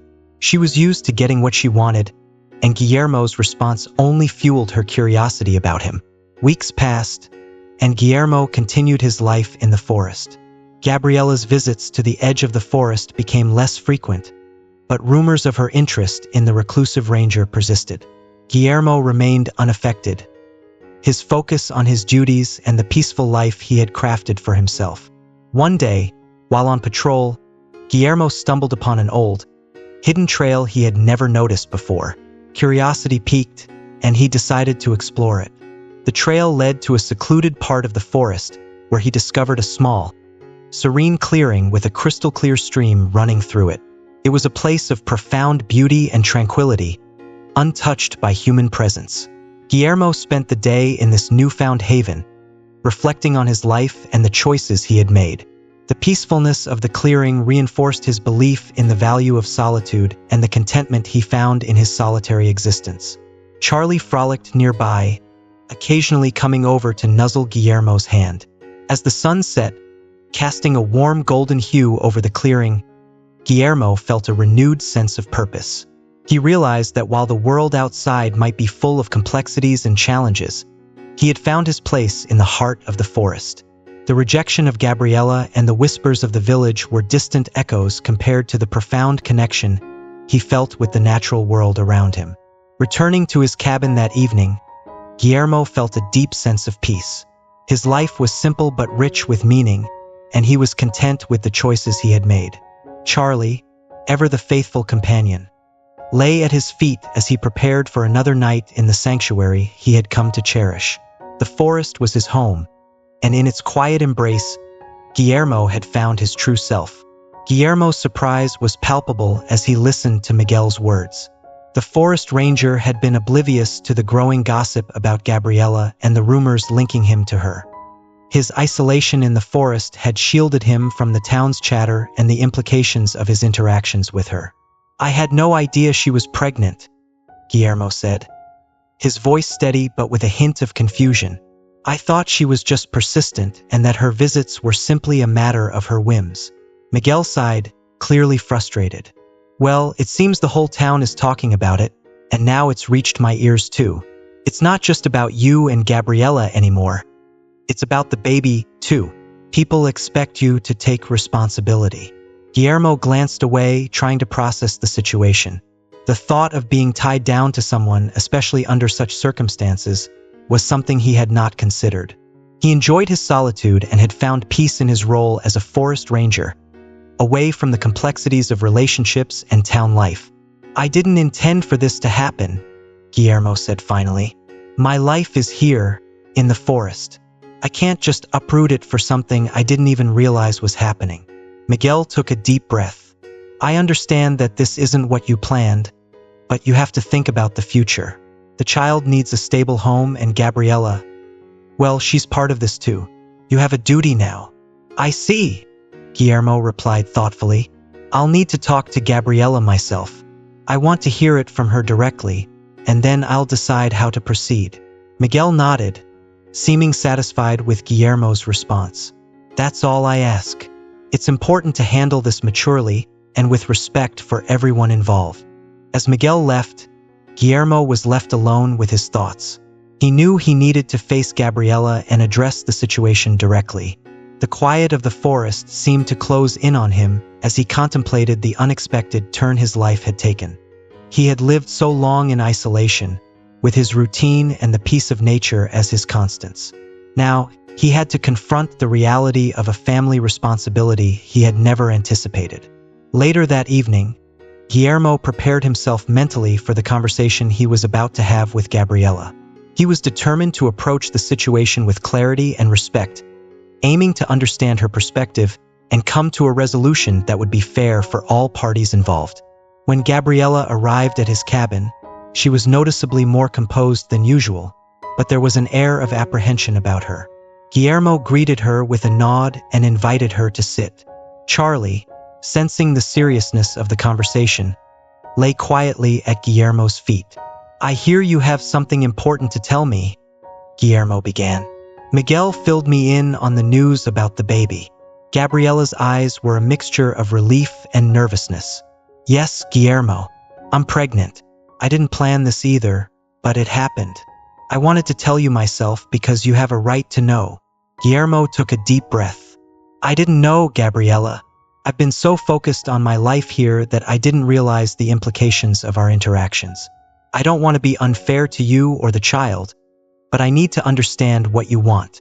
Gabriela hesitated for a moment before speaking. "I want what's best for the baby. I didn't expect things to turn out this way either, but I need you to be a part of this. I know it's a lot to ask, but we have to make decisions for the future." Guillermo nodded slowly. "I understand. I want to do right by you and the child. I'll think about how we can move forward. We need to make sure we handle this responsibly." Gabriela looked at him with a mixture of hope and apprehension. "Thank you for listening, Guillermo. I know it's not easy, but I appreciate it." As Gabriela left the cabin, Guillermo felt a heavy weight on his shoulders. The life he had carefully built in the forest was now intersecting with the complexities of relationships and responsibilities he had avoided for so long. Yet, he knew that facing these challenges was part of being true to himself and to those who depended on him. In the days that followed, Guillermo reflected deeply on his next steps. He continued his duties in the forest but began to make plans for how he would integrate his new responsibilities into his life. The forest remained his refuge, but it was clear that his path was now entwined with the new chapter Gabriella and the child represented. The revelation about Gabriella's baby shocked the entire town. The midwife's stunned reaction and the baby's unexpected appearance stirred up an even greater storm of gossip and speculation. The townsfolk were left grappling with the sudden twist in the story, which had taken an unexpected turn from the anticipated narrative. Guillermo, having been largely silent and withdrawn during the upheaval, watched from a distance as the town buzzed with renewed energy. His reputation, which had been marred by the accusations and gossip, was now largely overshadowed by Gabriella's stunning revelation. He remained steadfast in his decision to not engage with the scandal, focusing instead on his duties in the forest and his tranquil life. Gabriella's admission to the other new mothers about her affair with a black man and a subsequent relationship with a white man finally explains the baby's appearance. The shock of the revelation was palpable, and while some residents were sympathetic to Gabriella's predicament, others felt deceived by her manipulations. As the town absorbed this new information, a mix of reactions emerged. Some people felt a twinge of sympathy for Gabriella, understanding her predicament and the complex emotions involved. Others were more critical, feeling that her actions had caused unnecessary trouble and distress for everyone involved, including Guillermo.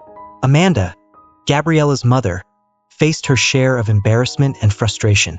She had hoped for a respectable outcome for her daughter and had been taken in by the initial narrative. The realization that her daughter had manipulated the situation and falsely accused Guillermo left her grappling with feelings of shame and regret. The situation eventually faded from the forefront of town conversations. As people moved on to new topics and scandals, Gabriella's situation became a cautionary tale rather than a subject of daily discussion. Guillermo, though still a figure of quiet respect in his role as the ranger, found solace in his continued solitude in the forest. While the town's interest in the drama subsided, the impact of Gabriella's false accusations remained a poignant reminder of how quickly reputations could be tarnished and how complex human relationships could become. Guillermo, having faced the turbulence with quiet dignity, emerged from the ordeal with a renewed focus on his peaceful life in the forest, leaving behind the shadows of the town's gossip and intrigue. Guillermo's heart raced as he unrolled the blanket, revealing the tiny, fragile baby nestled inside. The child's cries were soft but persistent, piercing through the freezing air. Guillermo quickly assessed the situation. The baby was bundled inadequately for the harsh winter weather, with its tiny hands and face exposed to the cold. "Who would leave a baby out here?" Guillermo murmured, a mix of shock and concern in his voice. He carefully scooped up the child, wrapping the blanket around it more securely. Charlie, sensing the gravity of the situation, stood close, his tail wagging gently as if to offer comfort. Guillermo hurried back to his cabin with the baby cradled carefully in his arms. The biting cold made the journey feel interminable, but Guillermo's focus was solely on keeping the child safe. He could feel the baby's warmth gradually seeping into his own frozen body, a small but crucial relief amid the cold. Once inside the cabin, Guillermo placed the baby on a bed near the hearth where the fire crackled. He quickly gathered some more blankets, wrapping the child snugly and ensuring it was as warm as possible. Charlie watched with attentive eyes, occasionally nudging the baby gently as if trying to offer his form of reassurance. Guillermo prepared some hot water and carefully bathed the baby's face to clean away any traces of dirt and frost. As the baby was warmed and fed from a bottle Guillermo had in the house for emergencies, the small infant began to calm, its cries fading into contented coos. Sitting beside the hearth, Guillermo pondered over the situation. The baby's presence was a stark reminder of the complexities of human relationships and the unexpected challenges life could bring. He knew that this child, abandoned in the forest, was a symbol of the distress and turmoil that had recently shaken his life. Despite the confusion and discomfort surrounding Gabriella's actions, this innocent child was now his responsibility. Guillermo resolved to find out how the baby ended up in the forest and to take the necessary steps to ensure the child's well-being. He contacted local authorities the following morning, reporting the discovery and detailing the circumstances surrounding the baby's abandonment. It was a crucial step to ensure the child would be properly cared for and that any necessary investigations would be conducted. In the meantime, Guillermo's cabin became a temporary haven for the baby. The ranger's once solitary existence was now shared with a tiny new companion. As the days passed, Guillermo adapted to the new routine, gradually becoming accustomed to the responsibilities that came with caring for an infant. The townspeople were initially shocked by the news of the baby found in the forest and Guillermo's role in caring for it. Over time, however, they came to respect his decision to take responsibility and provide the child with a safe and loving environment. The story of the abandoned baby became a symbol of redemption and unexpected change, bringing a renewed sense of community and support to Guillermo's life. As Guillermo made his way through the snow-covered forest to meet the ambulance, he couldn't help but reflect on the turn of events. The weight of the baby in his arms was a stark reminder of how fragile life could be and how important it was to act swiftly in times of crisis. The cold, crisp air seemed to carry an unspoken promise of hope amidst the harsh conditions. He reached the meeting point with the ambulance just as the sky began to darken further. The paramedics, equipped with blankets and medical supplies, quickly assessed the situation and took the baby from Guillermo's arms. They wrapped him securely in warm blankets and began to check for any signs of hypothermia or distress. The lead paramedic gave Guillermo a reassuring nod, acknowledging his quick actions. "Good work finding this child and keeping him safe," the paramedic said. "We'll take him to the hospital and make sure he's thoroughly examined." Guillermo watched as the ambulance drove off, the red and white lights cutting through the snowy gloom. He felt a sense of relief wash over him, but also a deep sense of responsibility. He had done what he could, but now the authorities and medical professionals would have to handle the situation. When Guillermo returned to his cabin, Charlie greeted him with a wagging tail and an expectant look. Guillermo scratched the dog's ears, appreciating his faithful companion's support. As he sat by the fire, he thought about the unexpected journey he had been on, from his solitary life in the forest to becoming a temporary guardian for a newborn. The phone rang again. This time it was Miguel, checking in after hearing about the baby's discovery. Guillermo filled him in on the details and the steps he had taken. Miguel expressed his gratitude and concern, offering to help with any further arrangements or support. "Thank you for keeping everyone informed," Miguel said. "If there's anything more I can do, just let me know." Guillermo thanked Miguel and ended the call. He sat quietly by the fire, reflecting on how his life had shifted in just one evening. He thought about Gabriela, her abandonment, and the life that had now been brought into the world under such harsh circumstances. The situation was far from ideal, but it had shown him the resilience and compassion that could emerge even in the darkest of times. As Christmas Day continued, Guillermo felt a renewed sense of purpose. He knew that while the events of the past few weeks had been tumultuous, the baby's survival was a small beacon of hope. He would continue to follow up on the child's situation, and perhaps, in time, the community would come together to support and care for the baby. For now, Guillermo took solace in the warmth of his cabin, the companionship of Charlie, and the knowledge that he had made a significant difference in a child's life. The forest, once a place of solitude, had become the backdrop for an unexpected act of kindness and human connection. And in that, Guillermo found a measure of peace and fulfillment, even amid the bitter cold and the complexities of human affairs. Guillermo went to the kitchen and brewed a pot of hot tea. He poured the steaming liquid into mugs and brought them to the living room, where Rebecca was gently settling the baby on the couch. The warmth of the tea filled the room with a comforting aroma, and Guillermo handed a mug to Rebecca with a warm smile. "Thank you," Rebecca said, accepting the tea. She took a careful sip, appreciating the warmth. "It's nice to have a moment of calm." "I'm glad you're here," Guillermo said, taking a seat across from her. "It must have been quite a challenge getting out here." Rebecca nodded, her expression softening. "Yes, it's not every day we deal with something like this, especially on Christmas Eve. But it's important to be there for those who need us." Guillermo watched her with a newfound respect. "You seem to handle it all so well. It's a tough job, especially with the weather and the road conditions." "It has its moments," Rebecca said with a slight smile. But we manage. It's worth it when we can help someone in need. The two of them shared a quiet moment, the soft glow of the fire and the gentle ticking of the clock marking the passage of time. Guillermo glanced at the baby, now peacefully sleeping on the couch, and felt a deep sense of gratitude. The warmth of the cabin, the hot tea, and Rebecca's presence all seemed to create a small oasis of comfort amid the bitter cold outside. Rebecca broke the silence. So, what happens next? What's the plan for the baby? Once the driver finishes fixing the ambulance, Guillermo explained, we'll take him to the hospital. They'll provide the care he needs, and I'll make sure to follow up on his situation. Rebecca nodded thoughtfully. That sounds like a good plan, and thank you for taking such good care of him tonight. Guillermo shrugged modestly. I'm just glad I could help. It's a bit ironic, isn't it?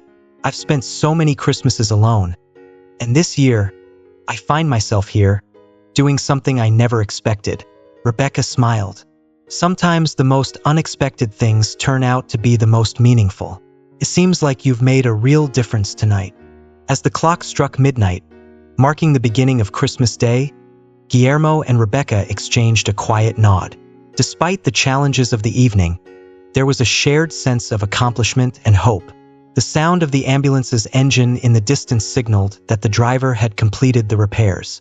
Rebecca finished her tea and stood up. That's our cue. We should get going. Guillermo helped her gather her things, feeling a bit reluctant to see her go. Thank you again, Rebecca. You've made this Christmas Eve special in a way I never anticipated. Rebecca smiled warmly. Merry Christmas, Guillermo, and thank you for your kindness tonight. As they prepared to leave, Guillermo watched the ambulance drive away, carrying the baby to the care he needed. The cold night air was sharp, but inside, Guillermo felt a warmth that went beyond the physical. The unexpected events of the night had brought a new perspective and a sense of connection that he hadn't felt in a long time. With Charlie by his side, Guillermo returned to his cabin, ready to face whatever the future might bring. The Christmas Eve of 2024 had turned into a night of unexpected miracles and reflections, leaving him with a renewed sense of purpose and a deeper appreciation for the small acts of kindness that could change lives. As Rebecca and Guillermo wrapped up their quiet Christmas celebration, the sense of warmth in the room was palpable. Guillermo's cabin, with its glowing fire and cozy atmosphere, had been a refuge on a night of unexpected events. With the baby safely in the care of the medical team, Rebecca prepared to leave, but the evening had left a lasting impression on both of them. The following morning, the investigation team and local police officer arrived at Guillermo's cabin to take statements and examine the scene. Guillermo watched as they carefully examined the Christmas tree and confiscated the basket. He accompanied them to Amanda and Gabriella's house, eager to see how Gabriella would react to the shocking turn of events. Amanda, overwhelmed with emotion, explained that Gabriella was no longer there. She had left with a former admirer, who insisted that Gabriella take the baby with her. The revelation that Gabriella had abandoned her child for a romantic escape shocked everyone. Amanda, now facing the consequences of her daughter's actions, was left distraught. As the investigation unfolded, the local police officer assured Amanda that the baby was safe in the hospital and that they would locate Gabriella. Amanda's initial relief at the baby's safety was tempered by her deep concern for her daughter's whereabouts and the legal consequences Gabriella would face. Meanwhile, Rebecca's life took a tragic turn. The loss of her husband Luis and their baby in a devastating accident left her grief-stricken and shattered. The pain of their loss was almost too much to bear, and Rebecca found herself dedicating her life to her work as a way to cope with the unbearable sorrow. The ambulance station chief's encouragement kept her going, even as she tried to escape the reminders of her lost family. 3 years later, Rebecca was still grieving but had found a semblance of normalcy in her work. When she held the baby on that Christmas Eve, she felt a deep emotional connection, almost as if her own child was there with her. The experience was both painful and comforting, a bittersweet reminder of the love she had lost and the hope she still clung to. Rebecca's encounter with the baby had touched her deeply, and she resolved to continue her work with renewed compassion. As the days turned into weeks, she carried the memory of that Christmas Eve with her, finding solace in the small miracles and connections that life had to offer. For Guillermo, the events of that night had rekindled his sense of purpose. The unexpected encounter with Rebecca and the baby made him reflect on the importance of family and the connections that bind us. As he returned to his life, he felt a renewed appreciation for the warmth and love that could be found in even the most unexpected places. In the end, the Christmas Eve of 2024 became a poignant reminder of the resilience of the human spirit and the profound impact that acts of kindness and compassion can have, even in the face of unimaginable loss. Guillermo's face fell slightly, but he smiled understandingly. "I see. Well, I hope the teddy bear can be useful later on." Rebecca appreciated Guillermo's kindness and decided to share her situation. "I'm here to visit Marcos regularly. I can't help but feel a strong connection to him. It's been difficult, but I want to do everything I can for him." Guillermo's curiosity was piqued. "Are you planning on adopting him?" Rebecca hesitated before answering. "I've been trying, but it's been a struggle. I've been told that my emotional state and situation make it unlikely, but I'm determined to try." Guillermo nodded thoughtfully. "I understand the challenge. It must be incredibly difficult to navigate all these hurdles." Rebecca's eyes reflected a mix of hope and sorrow. "Yes, it is, but I can't just walk away. He's become a part of my life. Well, if there's anything I can do to help, please let me know," Guillermo offered sincerely. "Sometimes, it's the unexpected connections that make a difference." Rebecca smiled, grateful for the support. "Thank you, Guillermo. It means a lot to me." As they chatted, Guillermo felt a renewed sense of purpose. He admired Rebecca's determination and the way she was trying to overcome her pain to make a positive difference in the life of the baby. He wanted to support her in any way he could. Rebecca continued to visit Marcos, finding solace and joy in caring for him. Despite the challenges and the head nurse's doubts, she remained hopeful that she could overcome the obstacles and provide a loving home for the child who had touched her heart so deeply. Guillermo kept in touch with Rebecca, offering encouragement and even assisting with some of the paperwork she needed for the adoption process. Their friendship grew, rooted in a shared sense of compassion and the bond they both felt with the baby. Months passed, and Rebecca's persistence paid off. With Guillermo's help and the support of a few key individuals who recognized her dedication, she managed to navigate the adoption process. On a sunny spring day, Rebecca finally brought Marcos home, officially making him a part of her family. Guillermo was there to celebrate with her, witnessing the beginning of a new chapter in both their lives. As Rebecca looked at Marcos, she felt a sense of fulfillment and hope that she hadn't experienced in a long time. The journey had been difficult, but the love and connection she had with Marcos made it all worthwhile. Their story, marked by unexpected encounters and enduring compassion, became a testament to the power of perseverance and the profound impact of opening one's heart to others.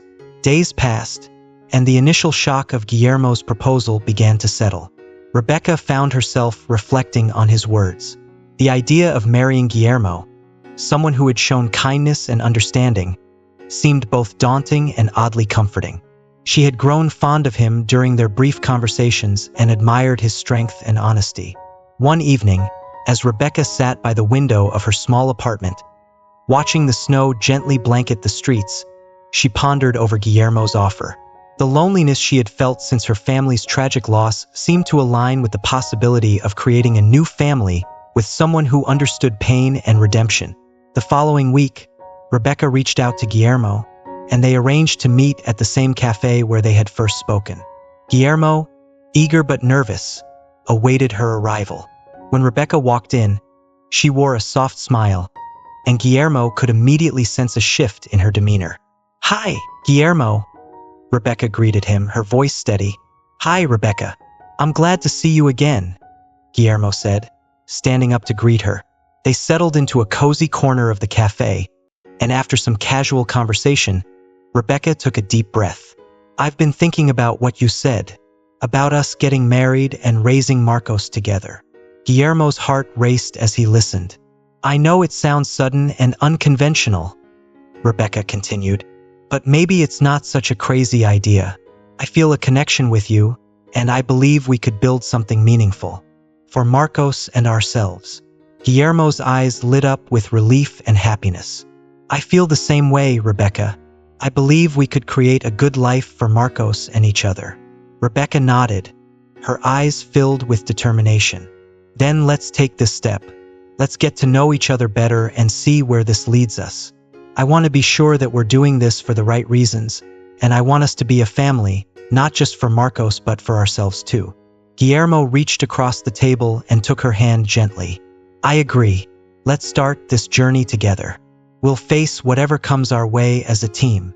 Their conversation continued, filled with plans and dreams for their future. Guillermo and Rebecca began to meet more frequently, learning about each other's lives, values, and hopes.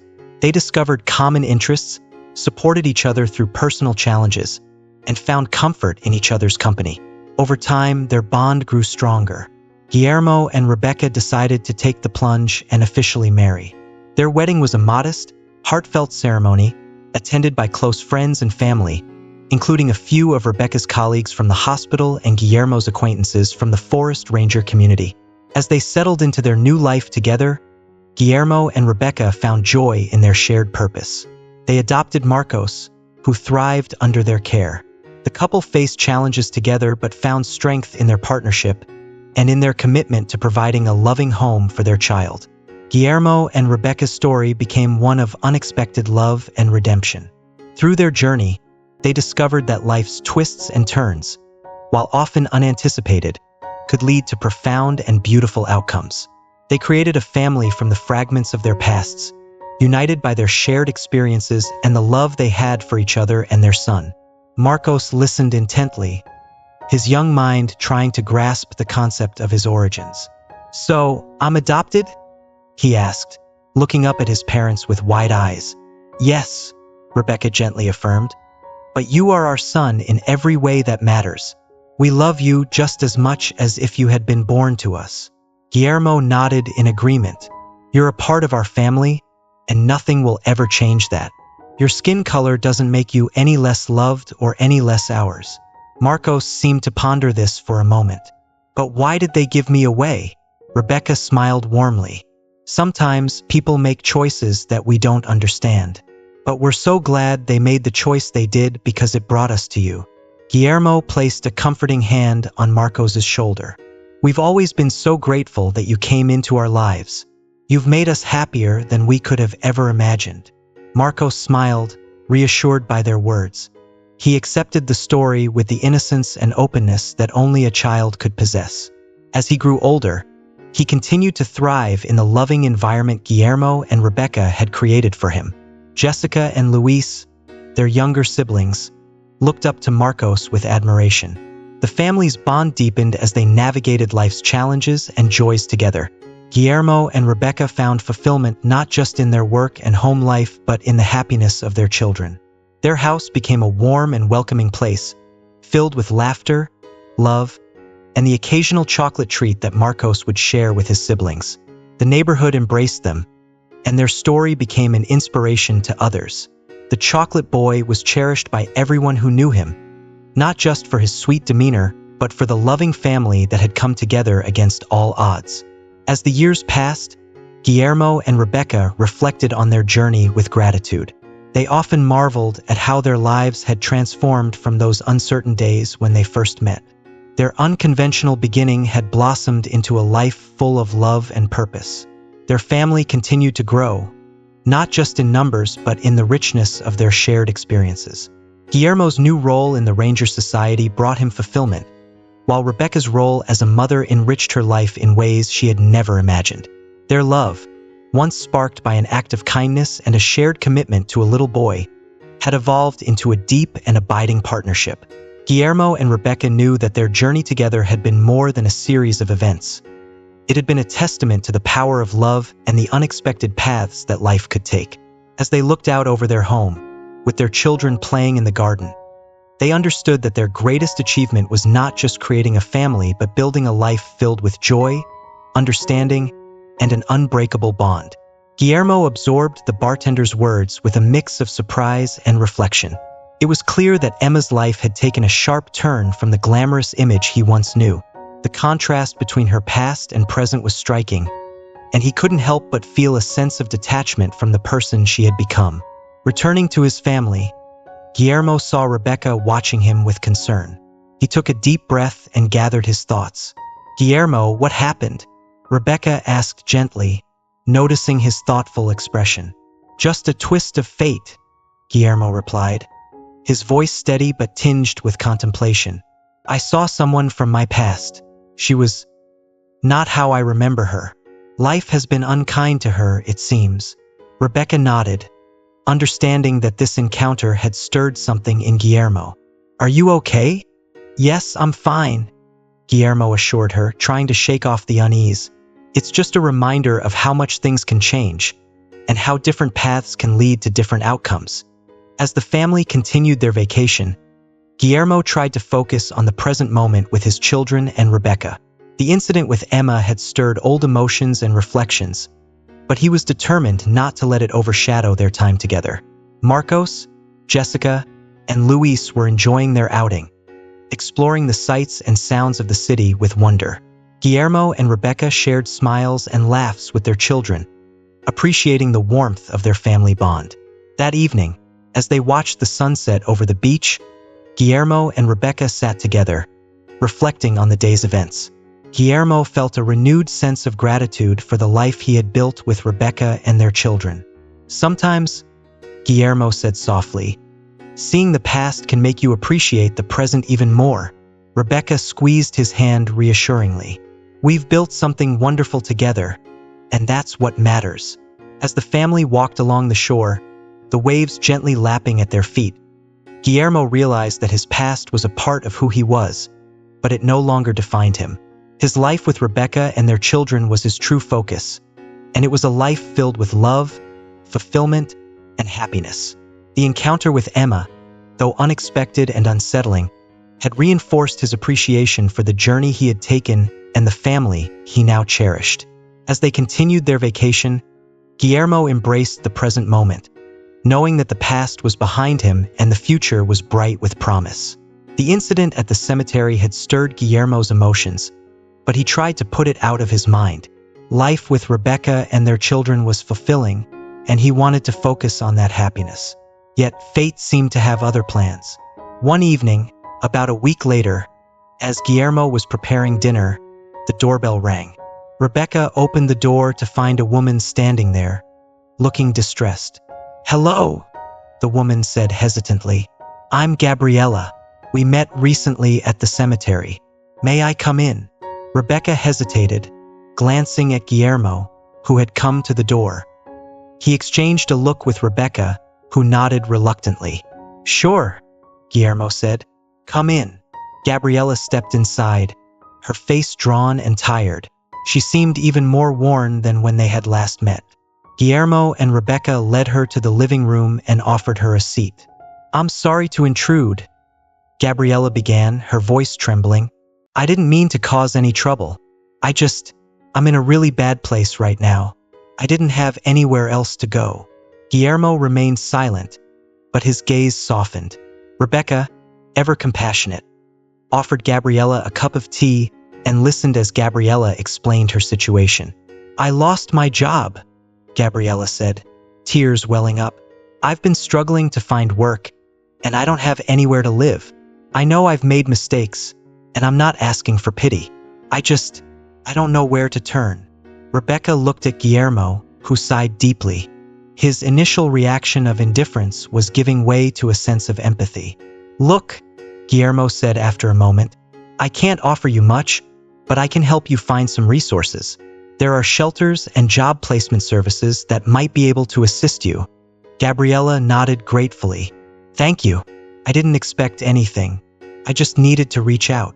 The conversation continued, and Guillermo and Rebecca learned more about Gabriella's struggles. They decided to help her contact local social services and offered her some temporary assistance, including a small amount of money for immediate needs. Gabriella was deeply appreciative and promised to make the most of the help offered. She left with a renewed sense of hope, and Guillermo and Rebecca returned to their evening routine.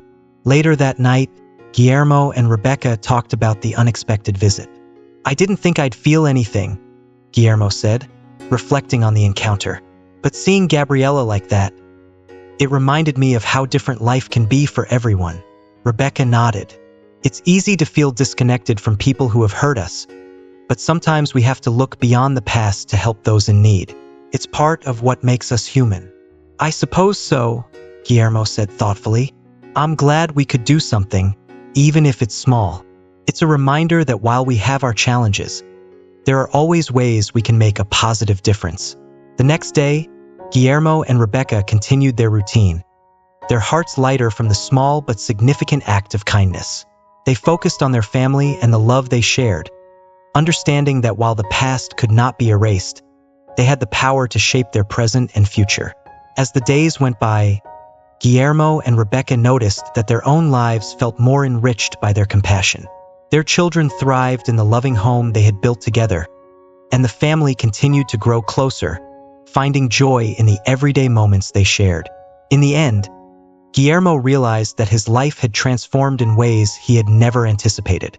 The journey from his tumultuous past to his present happiness was a testament to the power of resilience, love, and the ability to extend grace to others, even those who had once hurt him.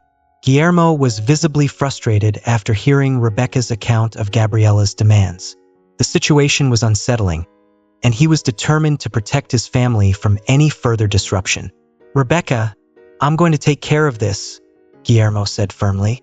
We can't let her use us as a bargaining chip. I'll speak with the local authorities and get their advice on how to handle this. I agree, Rebecca said. I'm worried about what Gabriella might do if we don't act quickly. She's already shown she's not afraid of making trouble. The next morning, Guillermo visited the local police station.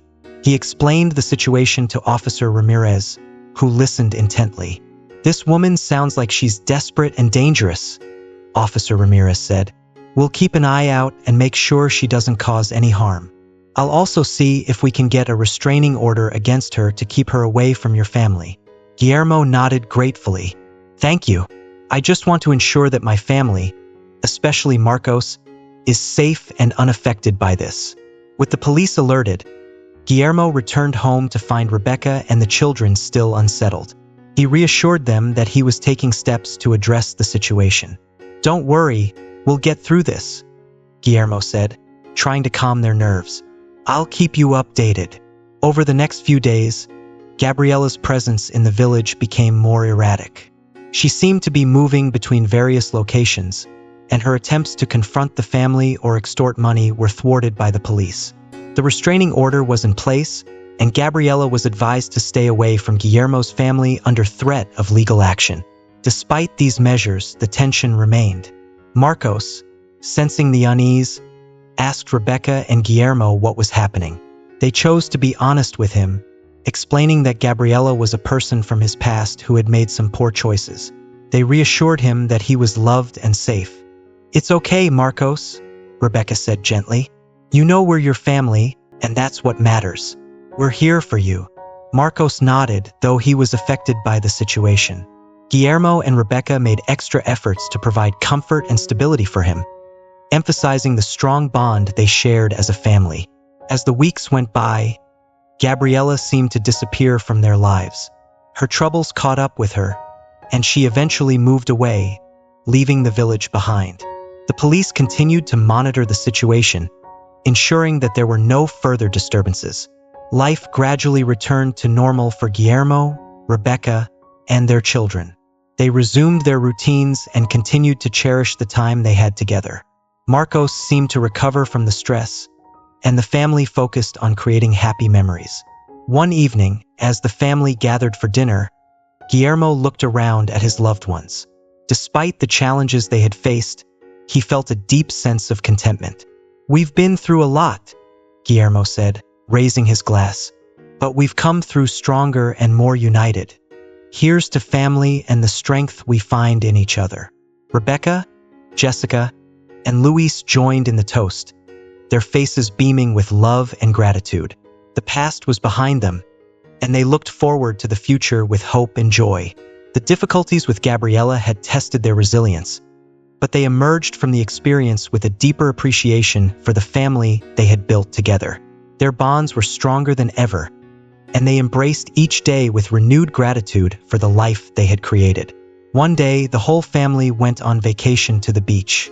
With a few hours to spare in the capital city, the parents decided to treat the children to a little excursion. Marcos, 10 years old, Jessica, 7, and Luis, 6, were old enough to understand and be curious about everything around them. After their tour, they stopped at a cafe for a snack. It was there that Guillermo saw his first wife, Emma. At first, he didn't recognize her. She had changed significantly. Dressed cheaply and sipping her coffee, she looked somewhat disheveled. But when their eyes met, the familiar gray eyes, now seemingly transparent, gave her away. Emma was the first to recognize him. She shuddered, paled, and seemed like she wanted to leave, but then approached his table. "Hello," she said simply. "It's been a long time. Is this your family?" Rebecca looked at her in surprise, then at Guillermo. He remained silent, tempted to be rude but wanting to avoid it. "Yes, this is my family," he responded calmly.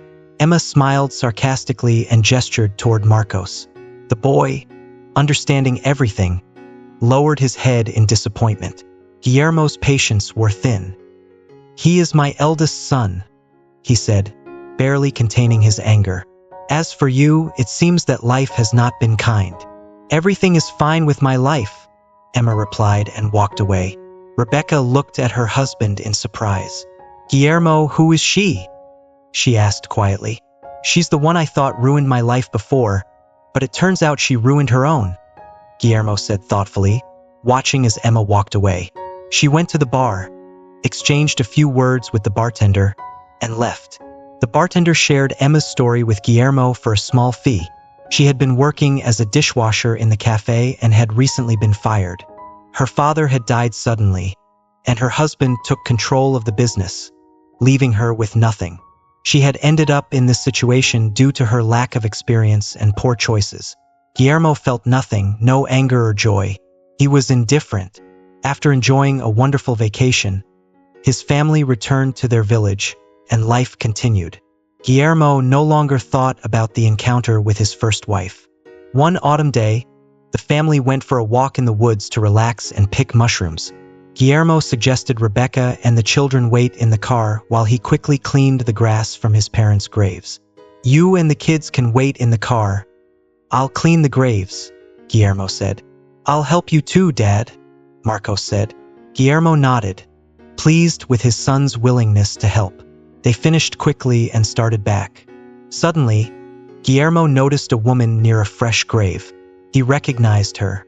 Gabriela, looking thin and emaciated, approached them. "Guillermo, is that you?" she shouted. "My boy, this is my son," Guillermo said, quickening his pace. "Hey, where are you going?" Gabriela called out. "Can't we talk? My mom just passed away. I barely made it to her funeral." Guillermo ignored her and hurried back to the car. "Who is she?" Rebecca asked, seeing Gabriela leave. "She's someone from my past," Guillermo said. "We'll talk about it later." The next day, Gabriela appeared at the village and found Guillermo's house. Guillermo was at work, Marcos and Jessica were at school, and Rebecca was preparing lunch. Gabriela demanded money, threatening to disturb Marcos if she didn't get 5,000. "Get out," Rebecca said firmly. "You won't get a penny from us." Gabriela insisted, but Rebecca closed the door. Later, Rebecca picked up the children from school, feeling uneasy about Gabriela's presence. That night, Guillermo and Rebecca discussed the situation. "Maybe we should tell Marcos everything ourselves," Guillermo suggested. "He's still quite young to know the whole truth," Rebecca agreed. "And not that young," they heard Marcos's voice. He had overheard their conversation. "I don't care who gave birth to me or what she did," he said calmly. "You love me, and that's what matters." He hugged his parents, and they breathed a sigh of relief. The next day, Gabriela approached Marcos and Jessica as they left school. "Hello, Marcos. I'm your real mother," she said. Marcos looked at her and shrugged. "Well, Now I know what betrayal looks like, he said indifferently, and walked away, holding his sister's hand. Gabriella stood bewildered, then walked away, regretting her past actions. A few days later, she was found near her mother's grave, having consumed a toxic substance. Guillermo told Marcos about Gabriella's death, realizing there was no need to hide anything from those you love. Marcos had graduated from high school and enrolled in university to study international relations. Jessica and Luis missed their brother, eagerly awaiting his visits. Guillermo and Rebecca were proud of their children, especially Marcos, who had brought their hearts together. Their experiences taught them that what mattered most was the love they shared, not external appearances. With this love and support, they could overcome any challenge. Thank you for joining us on this journey through Guillermo and Rebecca's story. We've seen how past actions and choices can ripple through our lives, shaping and sometimes complicating our present. Emma's and Gabriella's struggles remind us of the importance of empathy and resilience, while Marcos's maturity shows us the value of love and understanding in overcoming life's challenges. What have you learned from this story? How do you think these lessons can be applied to your own life? We'd love to hear from you. Share in the comments below one thing you've learned from this story and how you plan to bring that lesson into practice in your life. If you like this video, please leave your comment below, and don't forget to like, share, and subscribe to our YouTube channel for more inspiring content. Your support helps us continue sharing these stories with you. Thank you for watching.